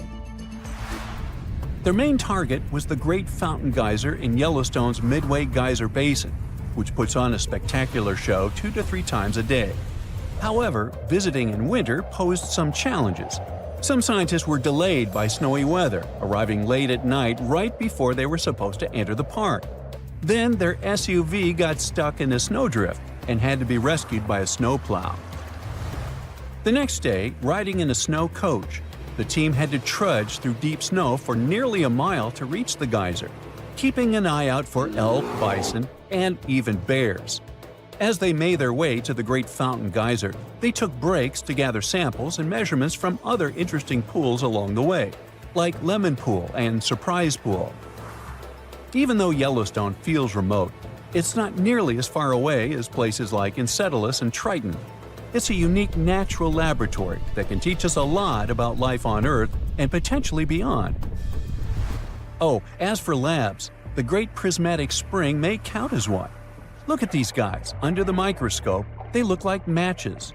Their official Latin name is Thermus aquaticus. They live in this hot spring, and these bacteria have saved millions of people's lives. Now, if you're skeptical about what I just said, then you need to know that these bacteria help to create the basis of PCR tests widely used in today's medicine to give fast and precise diagnosis. Back in the 60s, a microbiologist named Thomas Brock was exploring the park's superheated thermal pools and stumbled upon something amazing. Brock was super interested in bacteria that could thrive in extreme conditions. During his 10-year journey studying geysers and thermal springs, he found a microbe in a spring called mushroom pool that could survive in nearly boiling water. This little guy, Thermus aquaticus, turned out to be a game changer for science. Why? Well, it's crucial for a technique called PCR, also known as polymerase chain reaction, which is used to quickly make copies of DNA samples. Before Brock's discovery, this process was tricky because the heat could damage the enzymes that hold DNA together. But thanks to Thermus aquaticus, scientists could now heat and cool DNA samples without breaking them down, making everything faster and easier. It all happened because researchers had purified an enzyme called tag polymerase out of this organism. Those Yellowstone microbes could also be your new go-to for a delicious and sustainable breakfast. A unique microbe was discovered there during some NASA-funded research, and it's now being transformed into tasty vegan breakfast patties and cream cheese. Originally found in a hot spring, this little wonder is called Fusarium strange flavolapsus, and it caught the attention of space enthusiasts as a powerful protein source for long space missions. Plus, it requires way less water and land than beef, making it a smart choice for the planet. Researchers initially looked at this microbe for biofuel, but soon realized it could be cultivated into a complete protein with a texture reminiscent of chicken. Marked as FY, it can be turned into a variety of food products, all thanks to a fermentation process that keeps it free from contaminants. Oh, almost forgot. NASA is even working on a bioreactor to grow FY in space. Ooh, stay tuned. That's it for today. So hey, if you pacified your curiosity, then give the video a like and share it with your friends. Or if you want more, just click on these videos and stay on the bright side. This is not a dune set. This is a very real desert in Niger. Jado was probably built by the nomadic Sao people and is filled with ksars, which are fortified houses made of salt and clay, with giant walls and secret passages. Located deep in the desert, it was once a vital stop for trans-Saharan caravans, but is now a hotspot for smugglers and bandits. The site has been off-limits since 2002 due to its dangers. The origin of the ksars remain a mystery. No archaeological studies have been conducted, leaving many questions unanswered. Even today, shifting sands reveal and conceal parts of these ancient ruins, fueling local speculation about what might still be hidden beneath the desert. Speaking of connective tunnels, scientists were blown away by the discovery of lava tubes in Saudi Arabia. These underground passages form when molten lava cools down. Researchers believe that ancient nomadic groups may have utilized these tunnels to survive the super harsh desert climates. While excavating the tunnels, archaeologists uncovered artifacts, rock art, and skeletal remains. The art and animal bones show that the people who used the tunnels were probably sheep and goat herders. They're still piecing together whether these groups lived in the tunnels for extended periods or just used them as temporary shelters. The Great Pyramid of Giza has been standing for thousands of years, but it's still hiding secrets. Using special scanning technology, scientists found two hidden structures under an ancient burial ground. The first is a shallow L-shaped structure, and below it is a much larger space that could be a final resting place or a chamber. The smaller structure was filled with sand on purpose, while the deeper one might be an empty chamber. Experts believe the two are connected, possibly as an entrance leading to a secret chamber. This is big news because it might give us some more insight into who built the pyramids and why. The world is full of ancient writing, but some messages refuse to give up their secrets, like the mystery of the Bash Plemi tablet. This unusual stone, pulled from a lake in Georgia, is covered in symbols no one can read. Even with modern technology, experts are completely stumped. The tablet is about the size of a book, with 60 symbols carefully carved into its surface, but 39 of them don't match any known language. Some resemble scripts from ancient civilizations in the Middle East, India, and Egypt, but none are an exact match. To make things even trickier, part of the tablet is broken off, meaning a piece of the puzzle is missing forever. To rule out a hoax, scientists studied the tablet closely. They confirmed it's made of vesicular basalt, an extremely tough local rock. Whoever carved these symbols must have been really skilled. Based on similar archaeological finds, experts believe the tablet could date back thousands of years, possibly to the late Bronze or early Iron Age. Some symbols repeat, which could mean they're numbers. Maybe it's an inventory list, a record of battles, or even an offering to the deities. Until someone cracks the code, the Bash Plemi tablet remains an unsolved mystery from the depths of history. Experts are still stumped with what this Minoan disc might mean. The Phaistos disc is one of the most mysterious finds from the Minoan civilization. This 6-inch clay object, discovered in 1908, has strange spiral markings that no one has fully decoded yet. The disc has 241 symbols on both sides, showing everything from people and animals to tools and plants. Experts have come up with many theories about what the symbols mean. Some think it's an early form of Greek. Others suggest it's a prayer or a hymn. And some even believe it could be a letter from a king in Anatolia to a Greek ruler. Let's see who will be the first to figure this out. It's always a fun day at an archaeologist's office when they find something as big as a 2,000-year-old marble head. A French archaeologist mission went digging inside an old medieval house near Alexandria in Egypt and found a statue's head depicting an old, possibly ill man. This statue dates from the last Egyptian dynasty before it became part of the Roman Empire, and the site where it was found is associated with the likes of Cleopatra and Mark Antony. For archaeologists, even the smallest finds at this site means a lot. You've heard of Lucy, right? The Australopithecus that was an early ancestor for us humans. Well, scientists found some of her species' footprints somewhere in Tanzania. The so-called Laetoli footprints are over 3 million years old. The trail stretched 88 feet and has about 70 footprints, left behind when a bunch of early humans walked across some wet volcanic ash. What's cool is that these early humans were already walking on 2 feet, like us, not all hunched over like apes. The close spacing of the prints shows they probably had short legs and a shorter stride than we do today. In an ancient Egyptian temple, archaeologists uncovered a shrine unlike any other. A place dedicated to falcons and 2 mysterious deities. One deity had a falcon's head, while the other wore a crown with a sun disk and cow horns. But the most baffling discovery was an inscription that read, "It is improper to boil a head in here." At the heart of the shrine, there are 15 headless falcons carefully arranged on a pedestal, likely as offerings to the falcon-headed deity.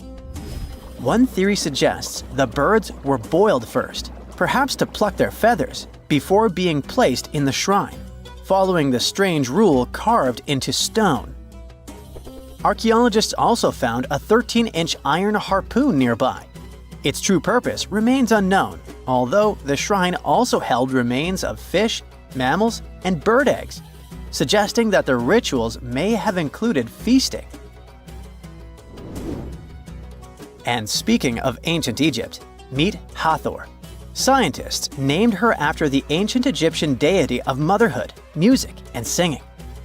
This wooden statue, housed at the Metropolitan Museum of Art, was thought to be just a beautiful artifact, until a surprising secret was uncovered. Using an X-ray machine, experts found a mechanical operating system inside it, with pulleys and axles connecting her shoulder to her left leg. When activated, the system made her hand raise and lower, an engineering marvel from over 3,000 years ago. The statue was created during Egypt's Middle Kingdom, around 1800 BCE, and is often compared to 19th century automata due to its advanced design.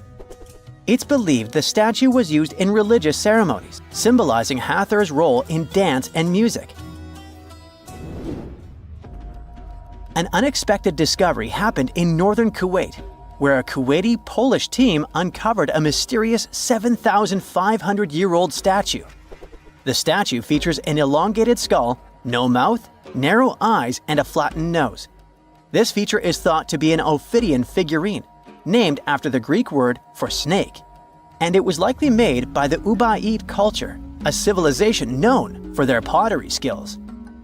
While no one knows exactly what role this weird statue played, it might have been linked to rituals or symbolic practices. Some scientists think these figurines, found in homes or final resting places, were tied to important cultural beliefs. We couldn't mention unresolved mysteries of this world without speaking about these elongated skulls. In the deserts of Peru, researchers uncovered 5 ancient skeletons, 2 with unnaturally elongated skulls. While head shaping was common in many cultures, these skulls defy explanation. local legends tell tales of the so-called Gentiles, a mysterious race banished underground by the powerful deities. Some say this is what the skulls represent. Others think this is some type of genetic anomaly, which was confirmed after finding an infant skull, too large to be artificially shaped. That's it for today. So hey, if you pacified your curiosity, then give the video a like and share it with your friends. Or if you want more, just click on these videos and stay on the bright side. Consider Lake Enigma. What a fitting name. It's already strange enough because it's not even supposed to exist. But now, we stumbled upon actual life deep beneath it. And this just might help NASA in their search for life in outer space. The lake lies deep in the icy heart of Antarctica, so it's not really a water pool like we're used to, more like a lake-like block of ice, or so we thought.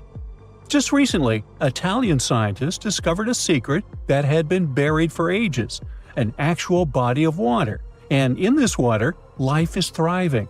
Various microorganisms, and even some weird little hunters, which is super weird, since Enigma sits in a remote and harsh corner of our planet, the northern Victoria Land in Antarctica. The entire South Pole is cold, but in this place, temperatures can plummet to a horrifying minus 41 degrees Fahrenheit, though on average it's around 7. Chilly. Like we said, this lake shouldn't even be there at all. Antarctica is technically the largest desert on Earth, even though it's covered in snow, because it's super dry. There are 0 rains, truly little snowfall, and the sun barely evaporates anything. And even if there is some water, the insane winds make sure to dry everything out super quickly. Putting on our thinking caps, this lake should lose an unimaginable 7 million cubic feet of water every year. Yet, the water remains.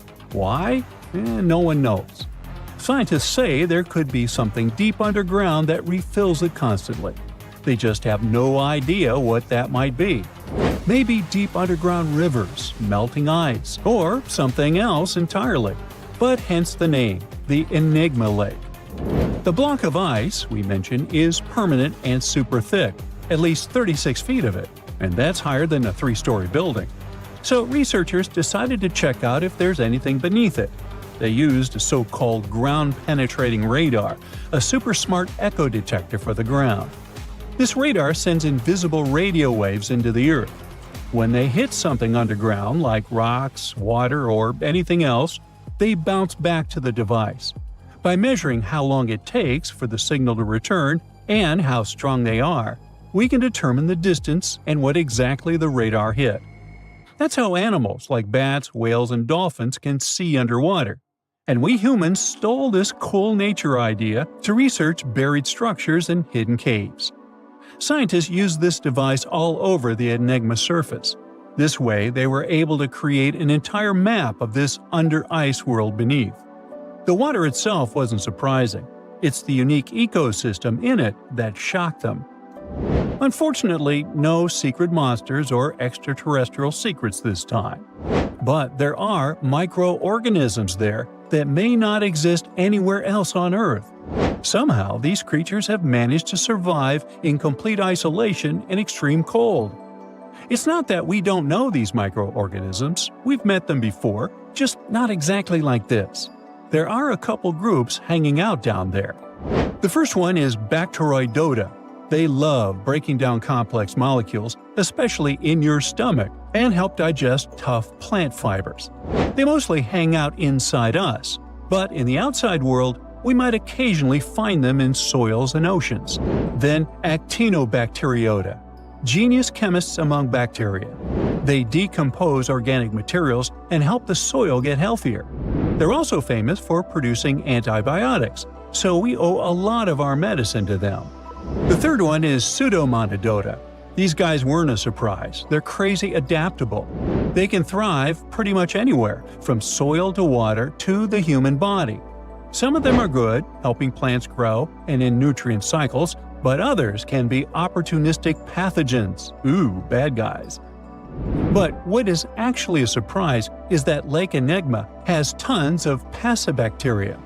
They're ultra small even for microorganisms and can barely do anything themselves. So they prefer to live in symbiosis or be little parasites, relying on their hosts for nutrients and other necessities. All these little chompers might be ancient. They could be remnants of a time before the lake froze over completely, which is hundreds of thousands of years ago.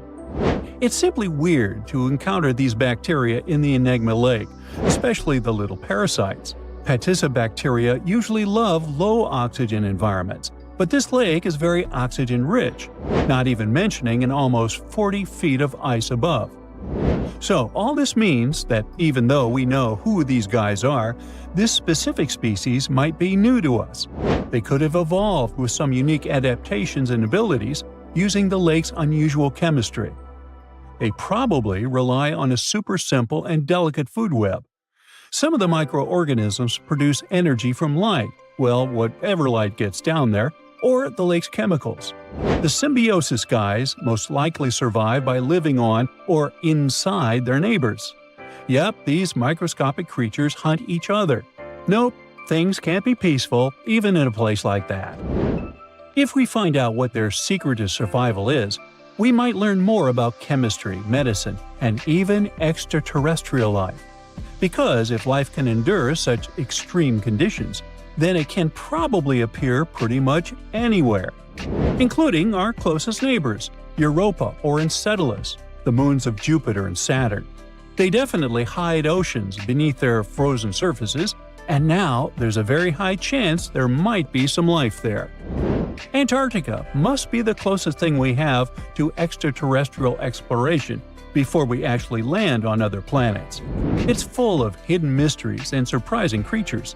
Even outside of Lake Enigma, the South Pole harbors life. Just take the McMurdo Dry Valleys, which are often referred to as Earthly Mars. These are among the most mysterious and extreme places on our planet. They're stretching across Victoria Land in Antarctica, and this is one of the driest places on Earth. Makes sense if you remember the name. Surprisingly, unlike other parts of the South Pole, this land is almost entirely devoid of snow and ice, just lots of super cold ground. There might even be some sand dunes nestled here and there between the rugged mountains. The ground is mostly covered in loose gravel, scattered with ancient rocks made of granite, and something interesting called gneiss, just spelled differently. It's the type of rock that's been through a lot, literally. It's usually born when granite and sedimentary rocks have to endure insane pressure or horrifying heat for a while, a process called metamorphism. These conditions are so intense that they literally rearrange the minerals into layers. That's why gneiss has such beautiful foliated looks. It's the planet's version of baking a layered cake. It's amazing because this place is almost exactly the way it was millions of years ago. These valleys are frozen in time, and they give us a little glimpse into Earth's distant past. And that includes life.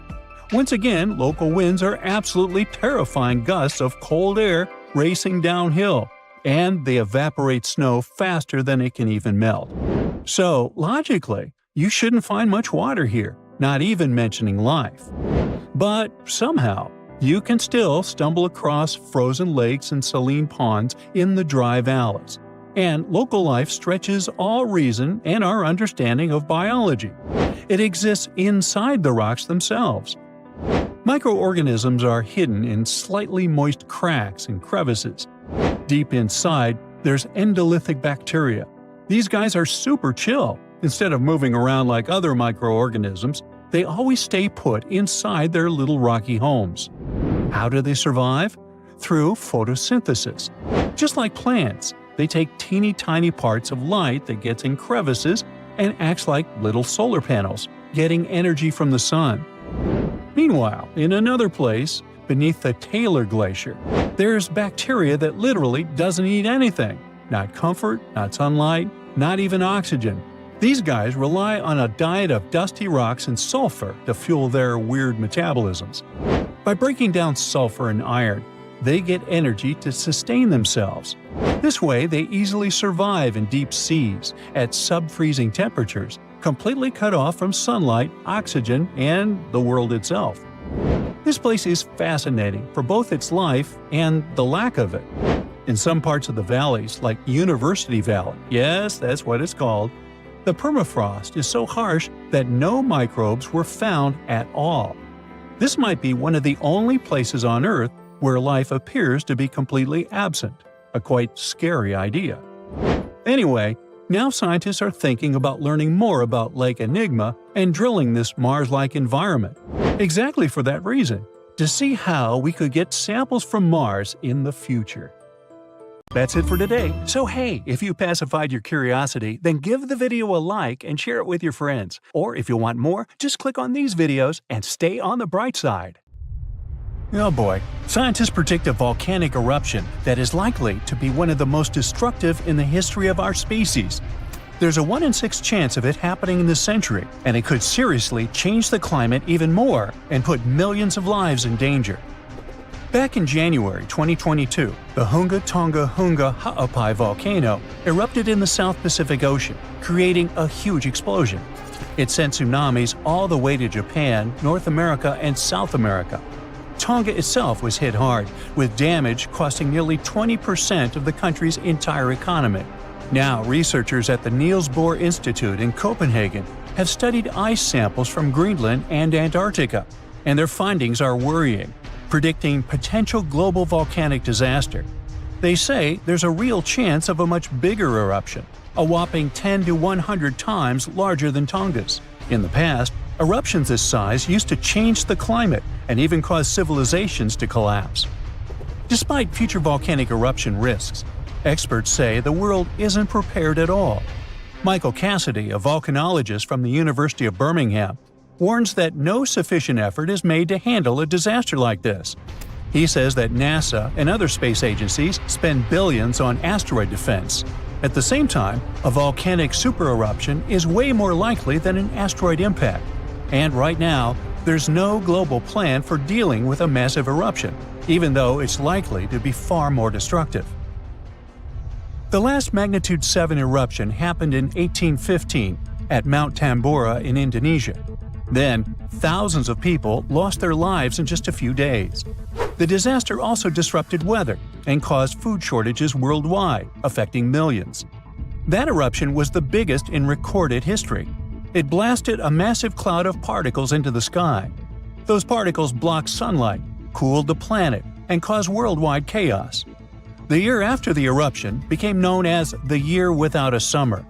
Temperatures plummeted, crops failed, famine spread, and a cholera pandemic broke out, leading to tens of thousands of lost lives.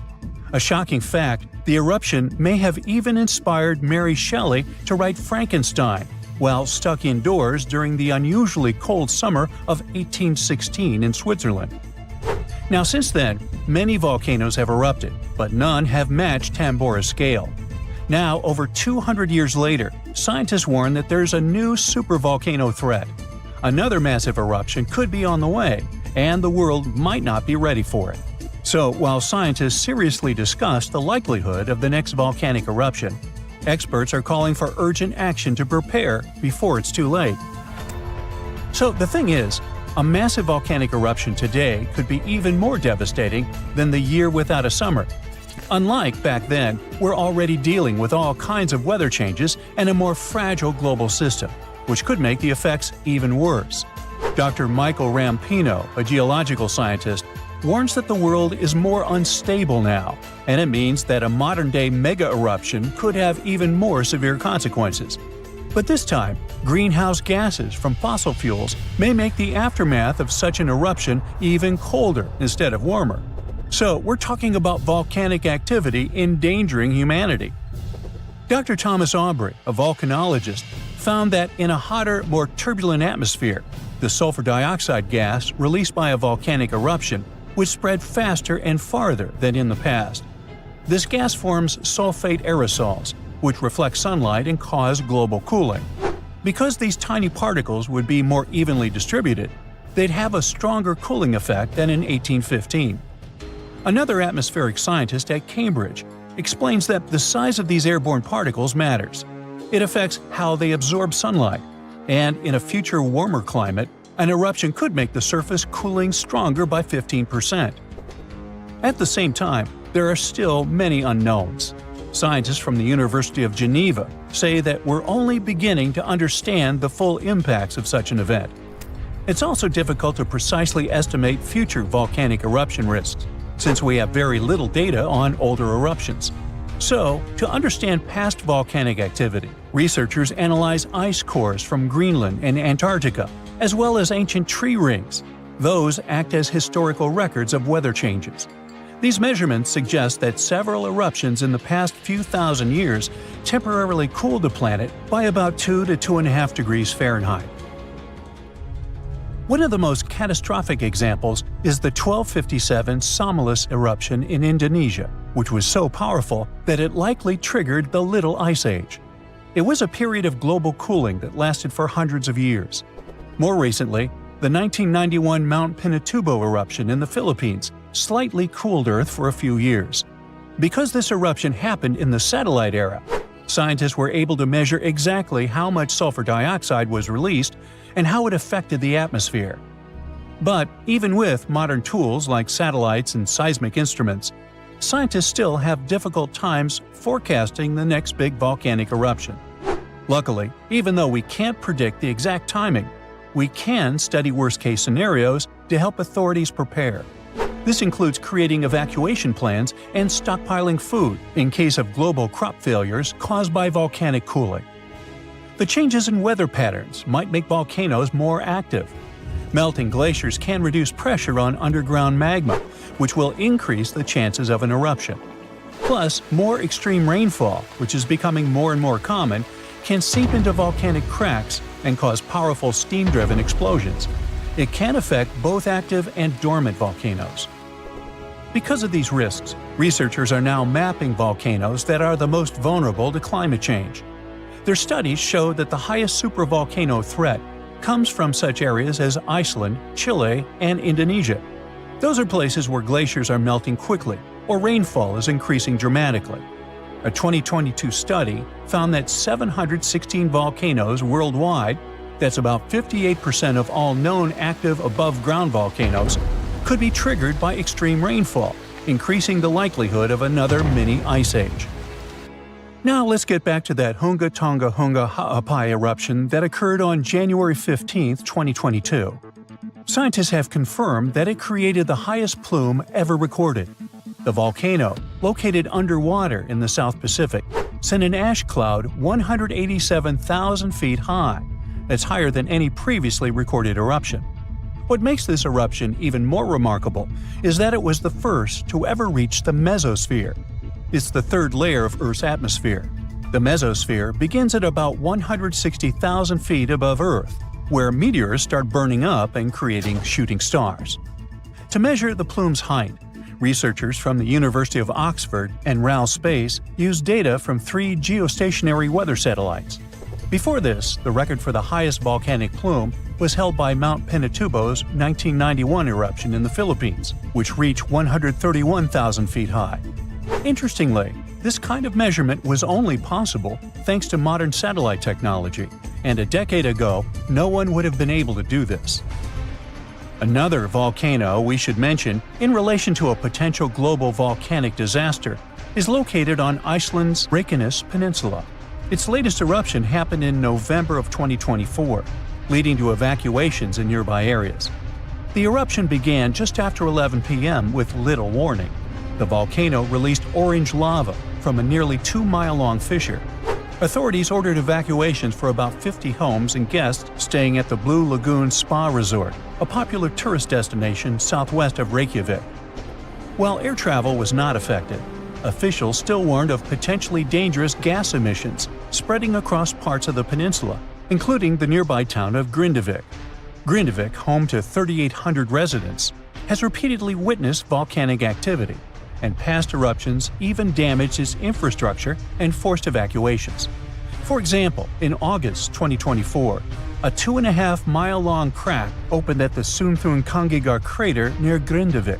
It led authorities declaring a state of emergency as lava flowed in multiple directions. Fortunately, Iceland's meteorological office reported that the latest eruption was significantly smaller than the one in August. Geophysics experts conducted aerial surveys and figured out that the situation appeared less intense than the previous eruptions. These days, Grindavik is not at risk, but the possibility of further developments cannot be ruled out. Scientists predict more volcanic eruptions.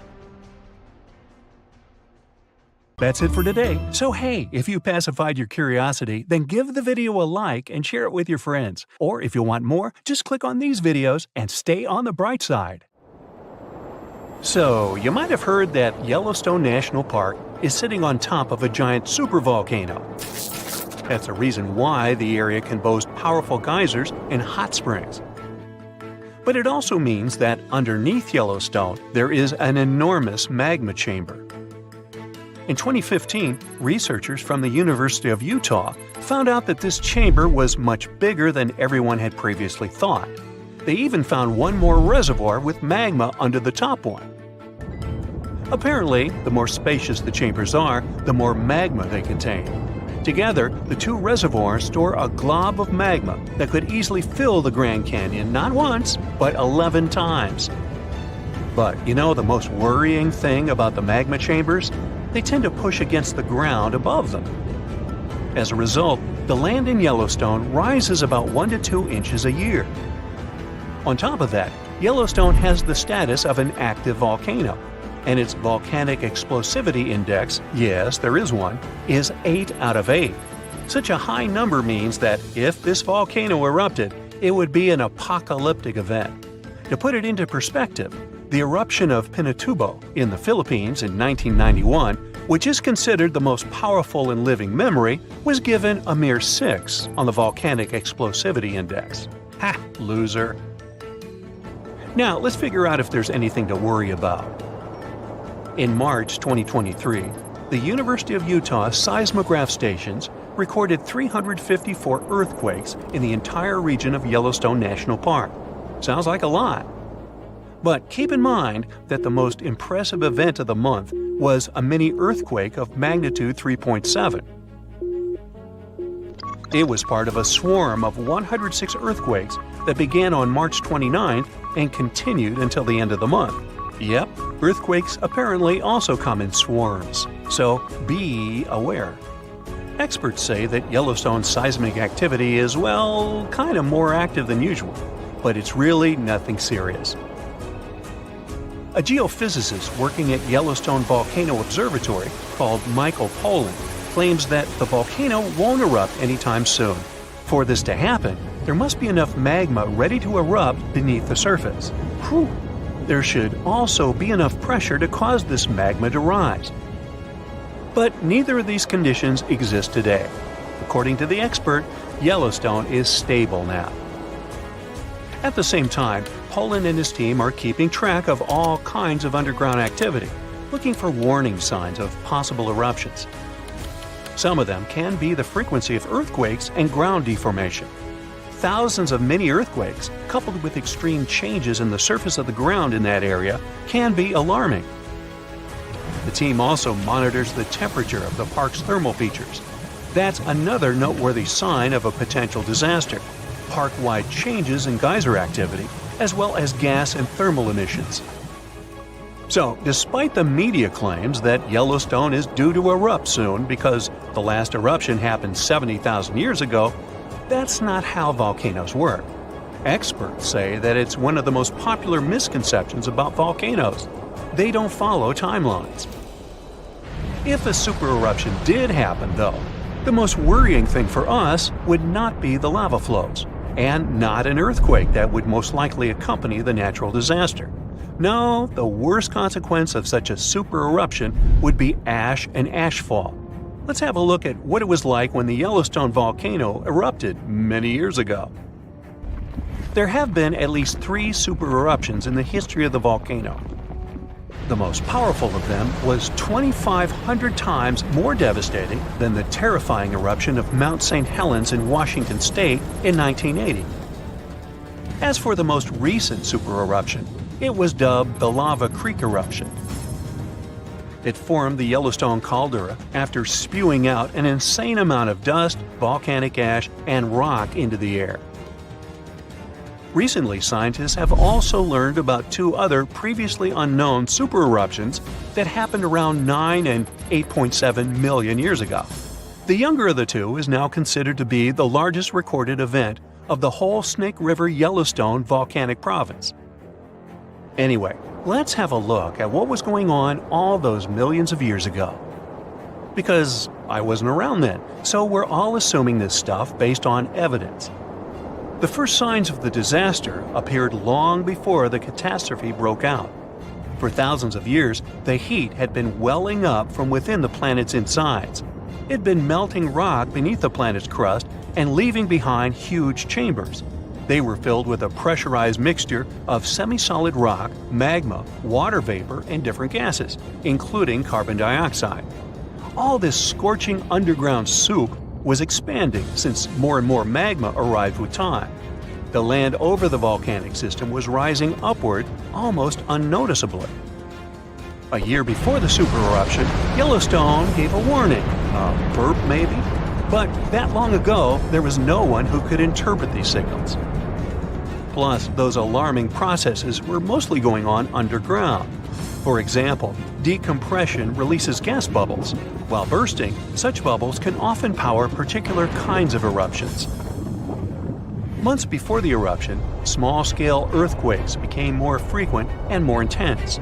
The ground in many spots all over the supervolcano got hotter than it used to be.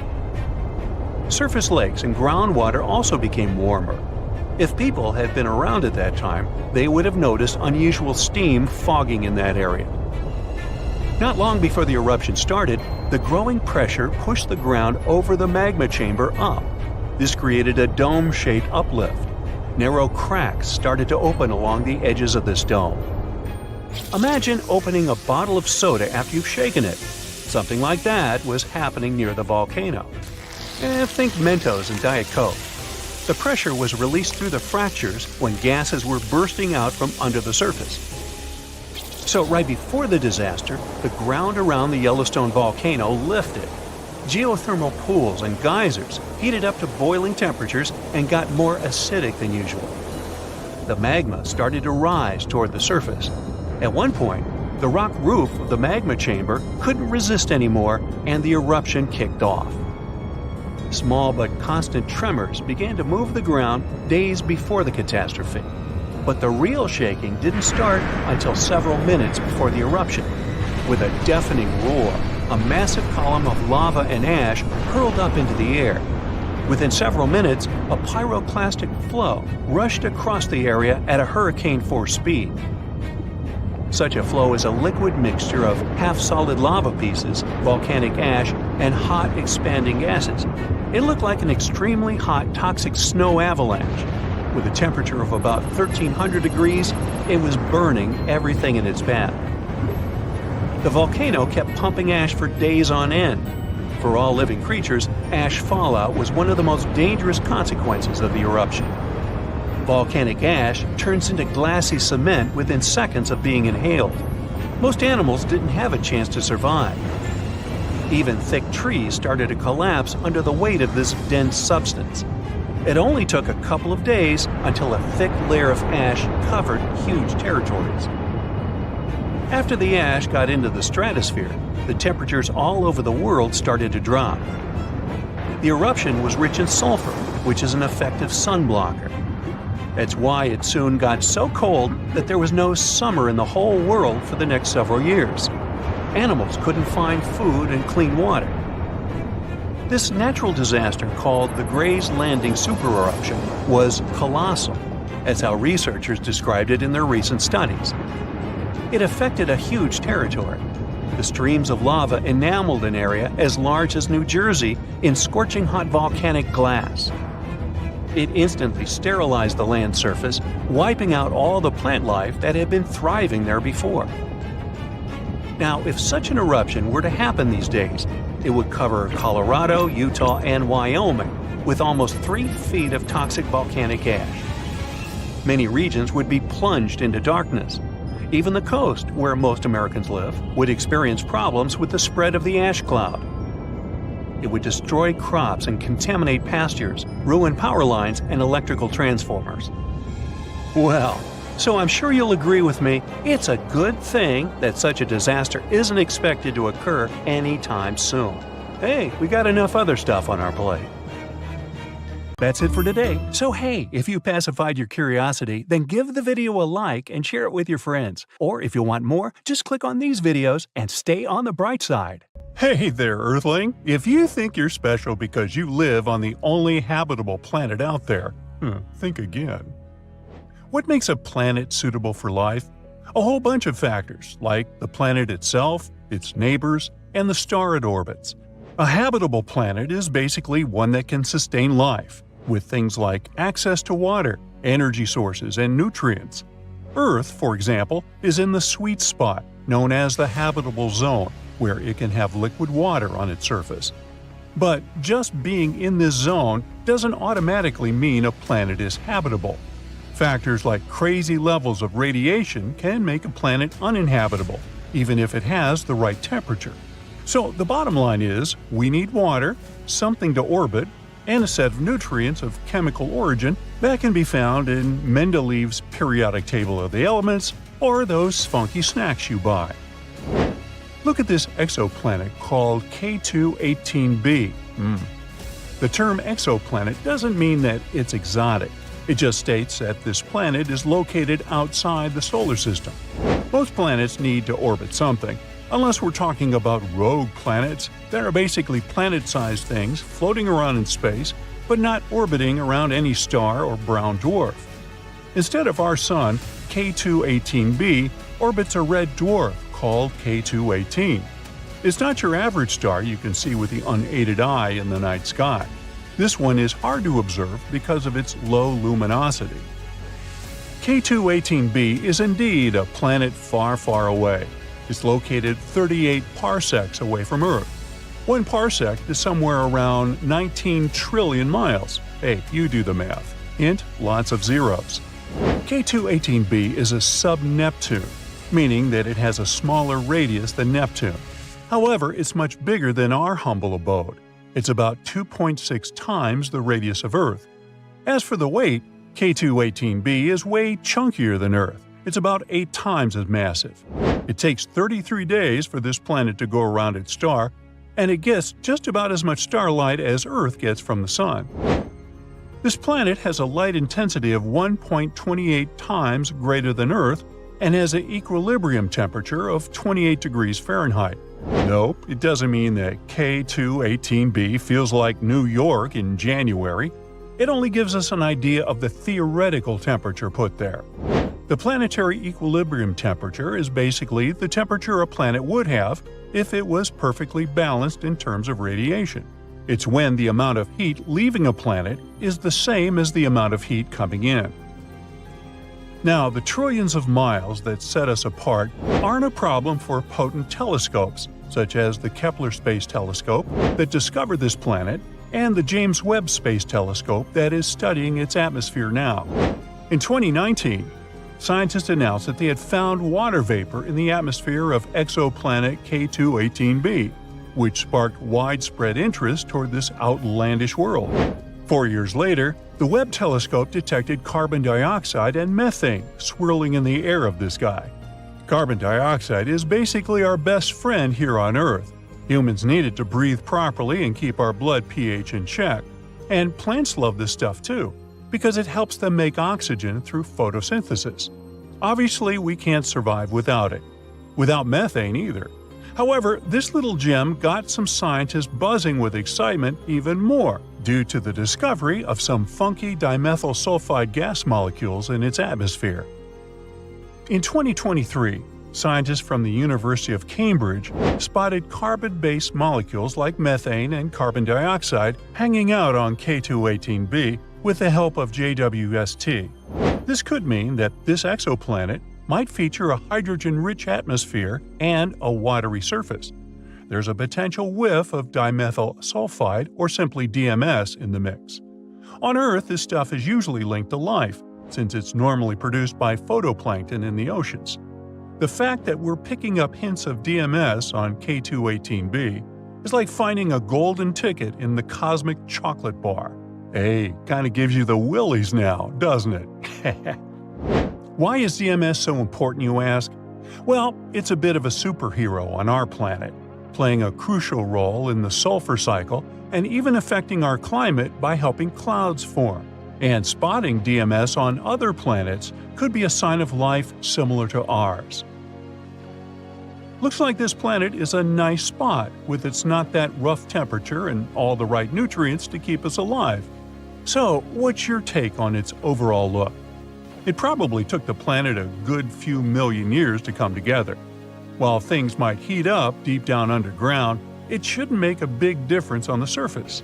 Some experts believe it could be home to a water or molten lava ocean, with a hydrogen-rich atmosphere resembling a gas giant like Uranus or Neptune. Now this one doesn't really match our Earth standards, since our atmosphere is mostly made of nitrogen. If there's an ocean, it's likely under a thick layer of ice and rock, which could mess with the planet's climate. Once things get really hot, the line between the ocean and the sky blurs. We're not totally sure if there's a liquid ocean on K2-18b, and it's tricky to see one from afar. Just looking at the planet's size and weight won't give us the answer. The whole liquid water-ocean thing is up in the air. Initially, we thought water in a supercritical state was most likely, but new observations point toward a liquid ocean. Suspicious gases like hydrocarbons and ammonia might be moving from the air into the water if there's an ocean, which could mean no clear line between the sky and the sea. But some experts say a molten rock ocean could be doing the same trick. Others think a gas-rich mini-Neptune setup could explain things too. The Hubble Space Telescope did some snooping and found that K2-18b is rocking an atmosphere filled with hydrogen. They think there might be some water vapor hanging out there too, but it's a bit of a mystery. Apparently, the James Webb Space Telescope got a peek and saw less than 0.1% water vapor, possibly because the planet has a dry stratosphere vibe going on. As for ammonia, it's nearly non-existent in that distant world. Methane and carbon dioxide seem to be dominant in the atmosphere, making up about 1%. But don't expect to see any other carbon oxides crashing the party. Their concentration is just a guess at this point. The atmosphere of K2-18b is just a small fraction of its total mass, around 6.2%, and has probably got a similar vibe to Uranus and Neptune. Haze-wise, there's not much going on, and water clouds are a bit of a mystery. They're probably icy, although there's a chance for some liquid water clouds too. Now, besides water, the atmosphere could also contain some ammonium chloride, sodium sulfide, potassium chloride, and zinc sulfide clouds, depending on what the planet is into. And it seems like things might get a bit turned up high in the atmosphere, with the temperature inversion causing a stratosphere situation. Just your average day in outer space. So far, scientists have come up with several climate models this planet might have. For example, some of them think that there's the same temperature across the whole planet, unless the planet is spinning super fast and the temperature difference between the poles and the equator is minor. But these are all speculations at this point. The amount of radiation K2-18b gets from his star is similar to what Earth gets. The temperature on the planet might be anywhere from really cold to pretty warm. Whether it can support life depends on its atmosphere and clouds. Scientists think microorganisms from Earth could survive there, even with all the hydrogen. But it's still hard to tell if there's life on K2-18b because the gases we usually look for might not work in its atmosphere. Scientists think the James Webb Space Telescope might be able to detect different markers of life on the planet with enough observations. That's it for today. So hey, if you pacified your curiosity, then give the video a like and share it with your friends. Or if you want more, just click on these videos and stay on the bright side. Being afraid of the ocean is a very understandable fear. We have it in our genes.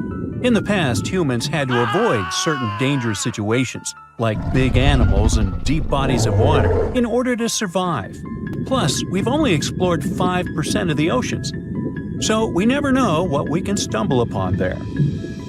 In regular conditions, GoPro is just a camera. But if you find it lying at the bottom of a 400-foot pit in the middle of the Caribbean Sea, that will make your blood run cold. I know 400 feet may not seem like much, but a person who is deep diving for fun usually can swim from 59 to 98 feet deep only, unless they're a professional diver. But say you made it to that pit and retrieved that GoPro. That would have still been fatal to you. In this specific hole where the camera was found, there would be a layer of hydrogen sulfide, a very dangerous and foul-smelling gas, at the mark of 300 feet. The gadget was 100 feet lower, alongside its owners, 2 long-lost explorers. To this day, very few people manage to dive this deep and go back unscraped. In fact, the deceased explorers were found only with the help of submarines. Now, you might be curious about the content of the GoPro. In stories like this, we expect proof of foul play or sinister footage. But the only thing found there were the images of happy times the explorers had during their trip. A sad ending to a vacay. Now, in deep waters, you can also find many species that seem to be otherworldly, but in a cute and interesting way, like the alien sponge. This fun little fella is a sponge first seen near the Mariana Trench in 2016. It's actually part of an ecosystem dubbed Forest of the Weird. Okay, this makes it sound a bit creepy. And what adds to the weirdness is the fact that the alien sponge had 2 little holes that resemble little eyes, so like it's peeking at you. Ah, another fun fact? The skeleton of this type of sponge is made of glass. And if you're afraid of cockroaches, I'll let you take a deep breath here. Ready? Cool. Because on the ocean floor, there are more than 20 different types of giant isopods, beetle lookalikes, that can be as big as 14 inches. Yikes! But fear not, these guys usually roam the ocean floor for food. So, unless you dive 7,000 feet, which we've just seen is not possible, you won't run into them. Now, despite the horror movie name, the bloody belly comb jelly is actually a fascinating creature you can also find in the ocean. They live in the twilight zone of the ocean, which is between 820 and 4,900 feet below sea level. Pretty far from where you usually soak your feet. But what's so cool about this jelly is its color. Because in the twilight zone, the light is very scarce. Many animals either emit a faint glow, like the anglerfish, or create a camouflage. The jelly here is blood red because, in the pitch-black darkness of the ocean, other animals won't see it digesting colorful bioluminescent prey inside its stomach. Besides, the jelly has a row of combs that spark a very beautiful iridescent light. Beautiful and lethal. Humans also have their fair share of contribution to the weird fest that is the ocean floor. Depending on where you swim, you might just find parts of rocket engines used during the Apollo program. Now, when a rocket is launched into space, parts of it are dropped into the ocean where it runs out of propellant, making the rocket itself lighter. And a part of the Apollo 11 rocket engine, yes, that one that first took humans to land on the moon, was actually recovered from the ocean after more than 4 decades. And you can see it at the Museum of Flight in Seattle. Not a space fan? Well, there's something for the Oregon Trail lovers too. There are 2 locomotives living their best lives, or worst, depending on your point of view, just off the coast of New Jersey. They're from the 1850s and are sitting under 90 feet of water. They probably fell off of a transportation ship during a rough storm, or were intentionally pushed over the barge so that the ship didn't sink. Most of these things can only be seen while diving, but worry not. Even if you have a lingering fear of the deep ocean, you can still find weird things by simply walking on the beach. Look at these bizarre Garfield landline phones washed away in Brittany, France. The French have been having bizarre encounters with the sarcastic orange cat since the 80s, And it took about 30 years for French farmer René Morvan to come forward with a simple explanation. A shipping container with Garfield merchandise got stranded in the sea, only to find its final resting place in a sea cave. We bet Brittany locals are still haunted by the creepy smile of that landline phone. And just like a storm uncovered the Garfield secret stash, it also moved a few ships that sank more than 600 years ago. But this is not a simple Titanic story. It actually sounds more like Pirates of the Caribbean, because when the storm moved those old ships, authorities from Caesarea found 2,000 gold coins, some silver and bronze coins, gemstones, and rings. It was a bigger treasure than a dragon could hoard. But don't get your hopes up. Even though most of the underwater archaeological zones in this region are open to divers, these treasures are safely tucked away in a museum. Speaking of pirates, and I was, another weird thing you can find chillin' in the ocean is the pirate city of Port Royal, Jamaica. In 1692, the city was devastated by an earthquake, followed by a tsunami. A really bad twofer. But the good news is, you can still visit it today, well, scuba diving, that is. This is actually not the only sunken city in the world. There's also Thonis Heracleion in Egypt, which is not at the bottom of the sea per se, but at the mouth of the Nile River. There's also Baiae, a Roman town built atop a supervolcano. Now, you might be thinking Baiae had the same fate as Pompeii, but guess what? The floor actually sank and the town went down with it. So, have you ever heard of underwater crop circles? Back in 1995, divers in Japan spotted perfectly round circles formed in the sand. They were 6 feet in diameter and looked like those crop circles from sci-fi movies. Scientists simply couldn't figure out what or who did it until they caught the culprit red-handed. A tiny male pufferfish, only 4 inches long. This little guy uses its body and fins to draw circles and squiggles and decorates his creation with seashells and corals. It takes the fish about a week to do so. All this hard work is part of a mating ritual, and if a female pufferfish likes the art, she will lay her eggs there, right in the center. The circular design of the underwater crop circle actually channels fresh water to the middle of the circle, the ideal scenario for the eggs to develop. And guess what? After she lays the eggs, the female pufferfish leaves, and it's the male that tends the eggs. But just in case fishes are not your thing, we can also offer you a cargo of rubber duckies, turtles, beavers, and frogs, 28,000 of them to be exact. These bath toys were traveling from China to the US, but much like our friend Garfield, were caught in a storm in 1992. From the North Pacific, our friendly duckies and beavers made their way to the UK by 2007, but some were bolder and traveled to Australia, Indonesia, Chile, Hawaii, and even Alaska. Now, have you ever seen a strange thing washed up by the beach? Let us know in the comments. Bye. That's it for today. So hey, if you pacified your curiosity, then give the video a like and share it with your friends. Or if you want more, just click on these videos and stay on the bright side. Salt makes our chips and popcorn taste yummy, but it turns out that's not all. It's used in household and industrial products, from cosmetics to fertilizers, from water treatment to road gridding. All over the globe, around 300 tons of salt are produced every year. But there's a problem. That's too much salt for our planet. You see, salt rises to Earth's surface from deep oceanic rocks gradually, and this process is quite balanced, or it used to be. Humans are pushing this balance out of whack. Our demand keeps increasing, and we're releasing too much salt into the soil, air, and sea. And if this process continues unchecked, we might face an existential threat. Yep, it's as serious as that, and a recent study conducted by the University of Maryland confirms this.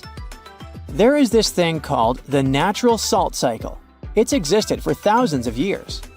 Salt naturally rises to our planet's surface via geologic uplift and rock weathering. Sometime later, rocks break down and release salt ions into the soil. Some of these ions are absorbed by plants and organisms. Others are washed away into rivers, which transport them into oceans. Salt also gets into the atmosphere. It happens through salt dust in dry regions and sea spray in coastal areas. It's crucial for humans because our bodies need salt, just like animals and plants do. Simply put, we're electrical systems controlled by salt. Soil needs salt because otherwise it won't clump together. Plants also need small amounts of salt since those allow them to have proper metabolism and synthesize enough chlorophyll. At the same time, too much salt isn't a great thing, and nowadays human activity is messing with the natural salt cycle, bringing salt to the planet's surface much more quickly than before.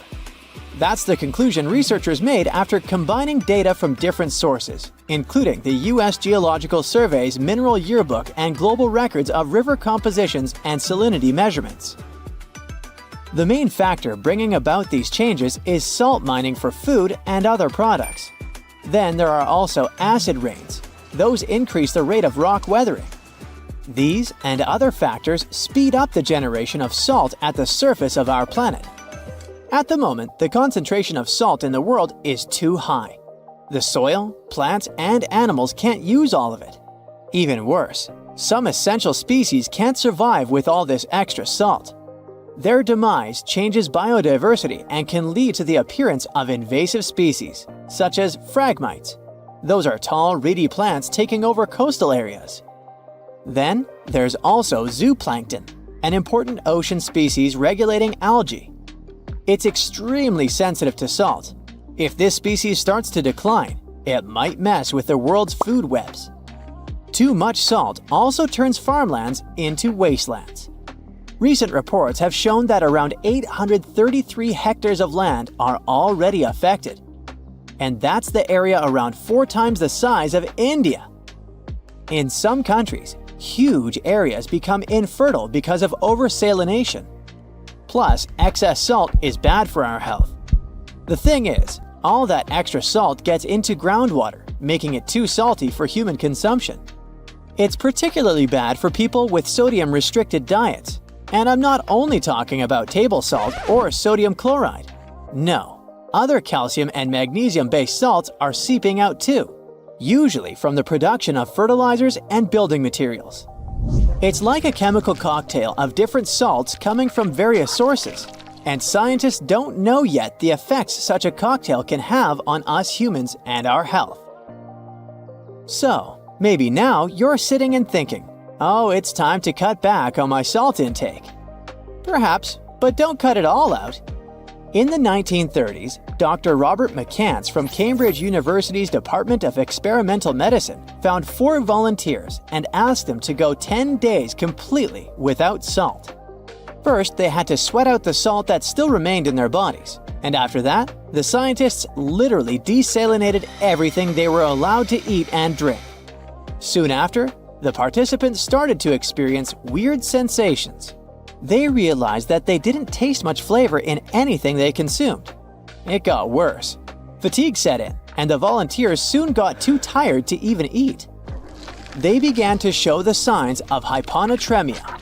It occurs when the concentration of sodium in your blood is dangerously low. And that's when a person's blood cells swell because there's not enough salt in the blood to regulate how much water a cell should and will consume.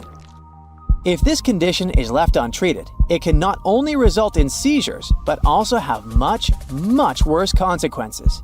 At the end of the trial period, participants got some salty foods, and miraculously, within a few minutes, they could taste again, and their energy seemed to be replenished almost immediately. Honestly, it sounds kinda terrifying.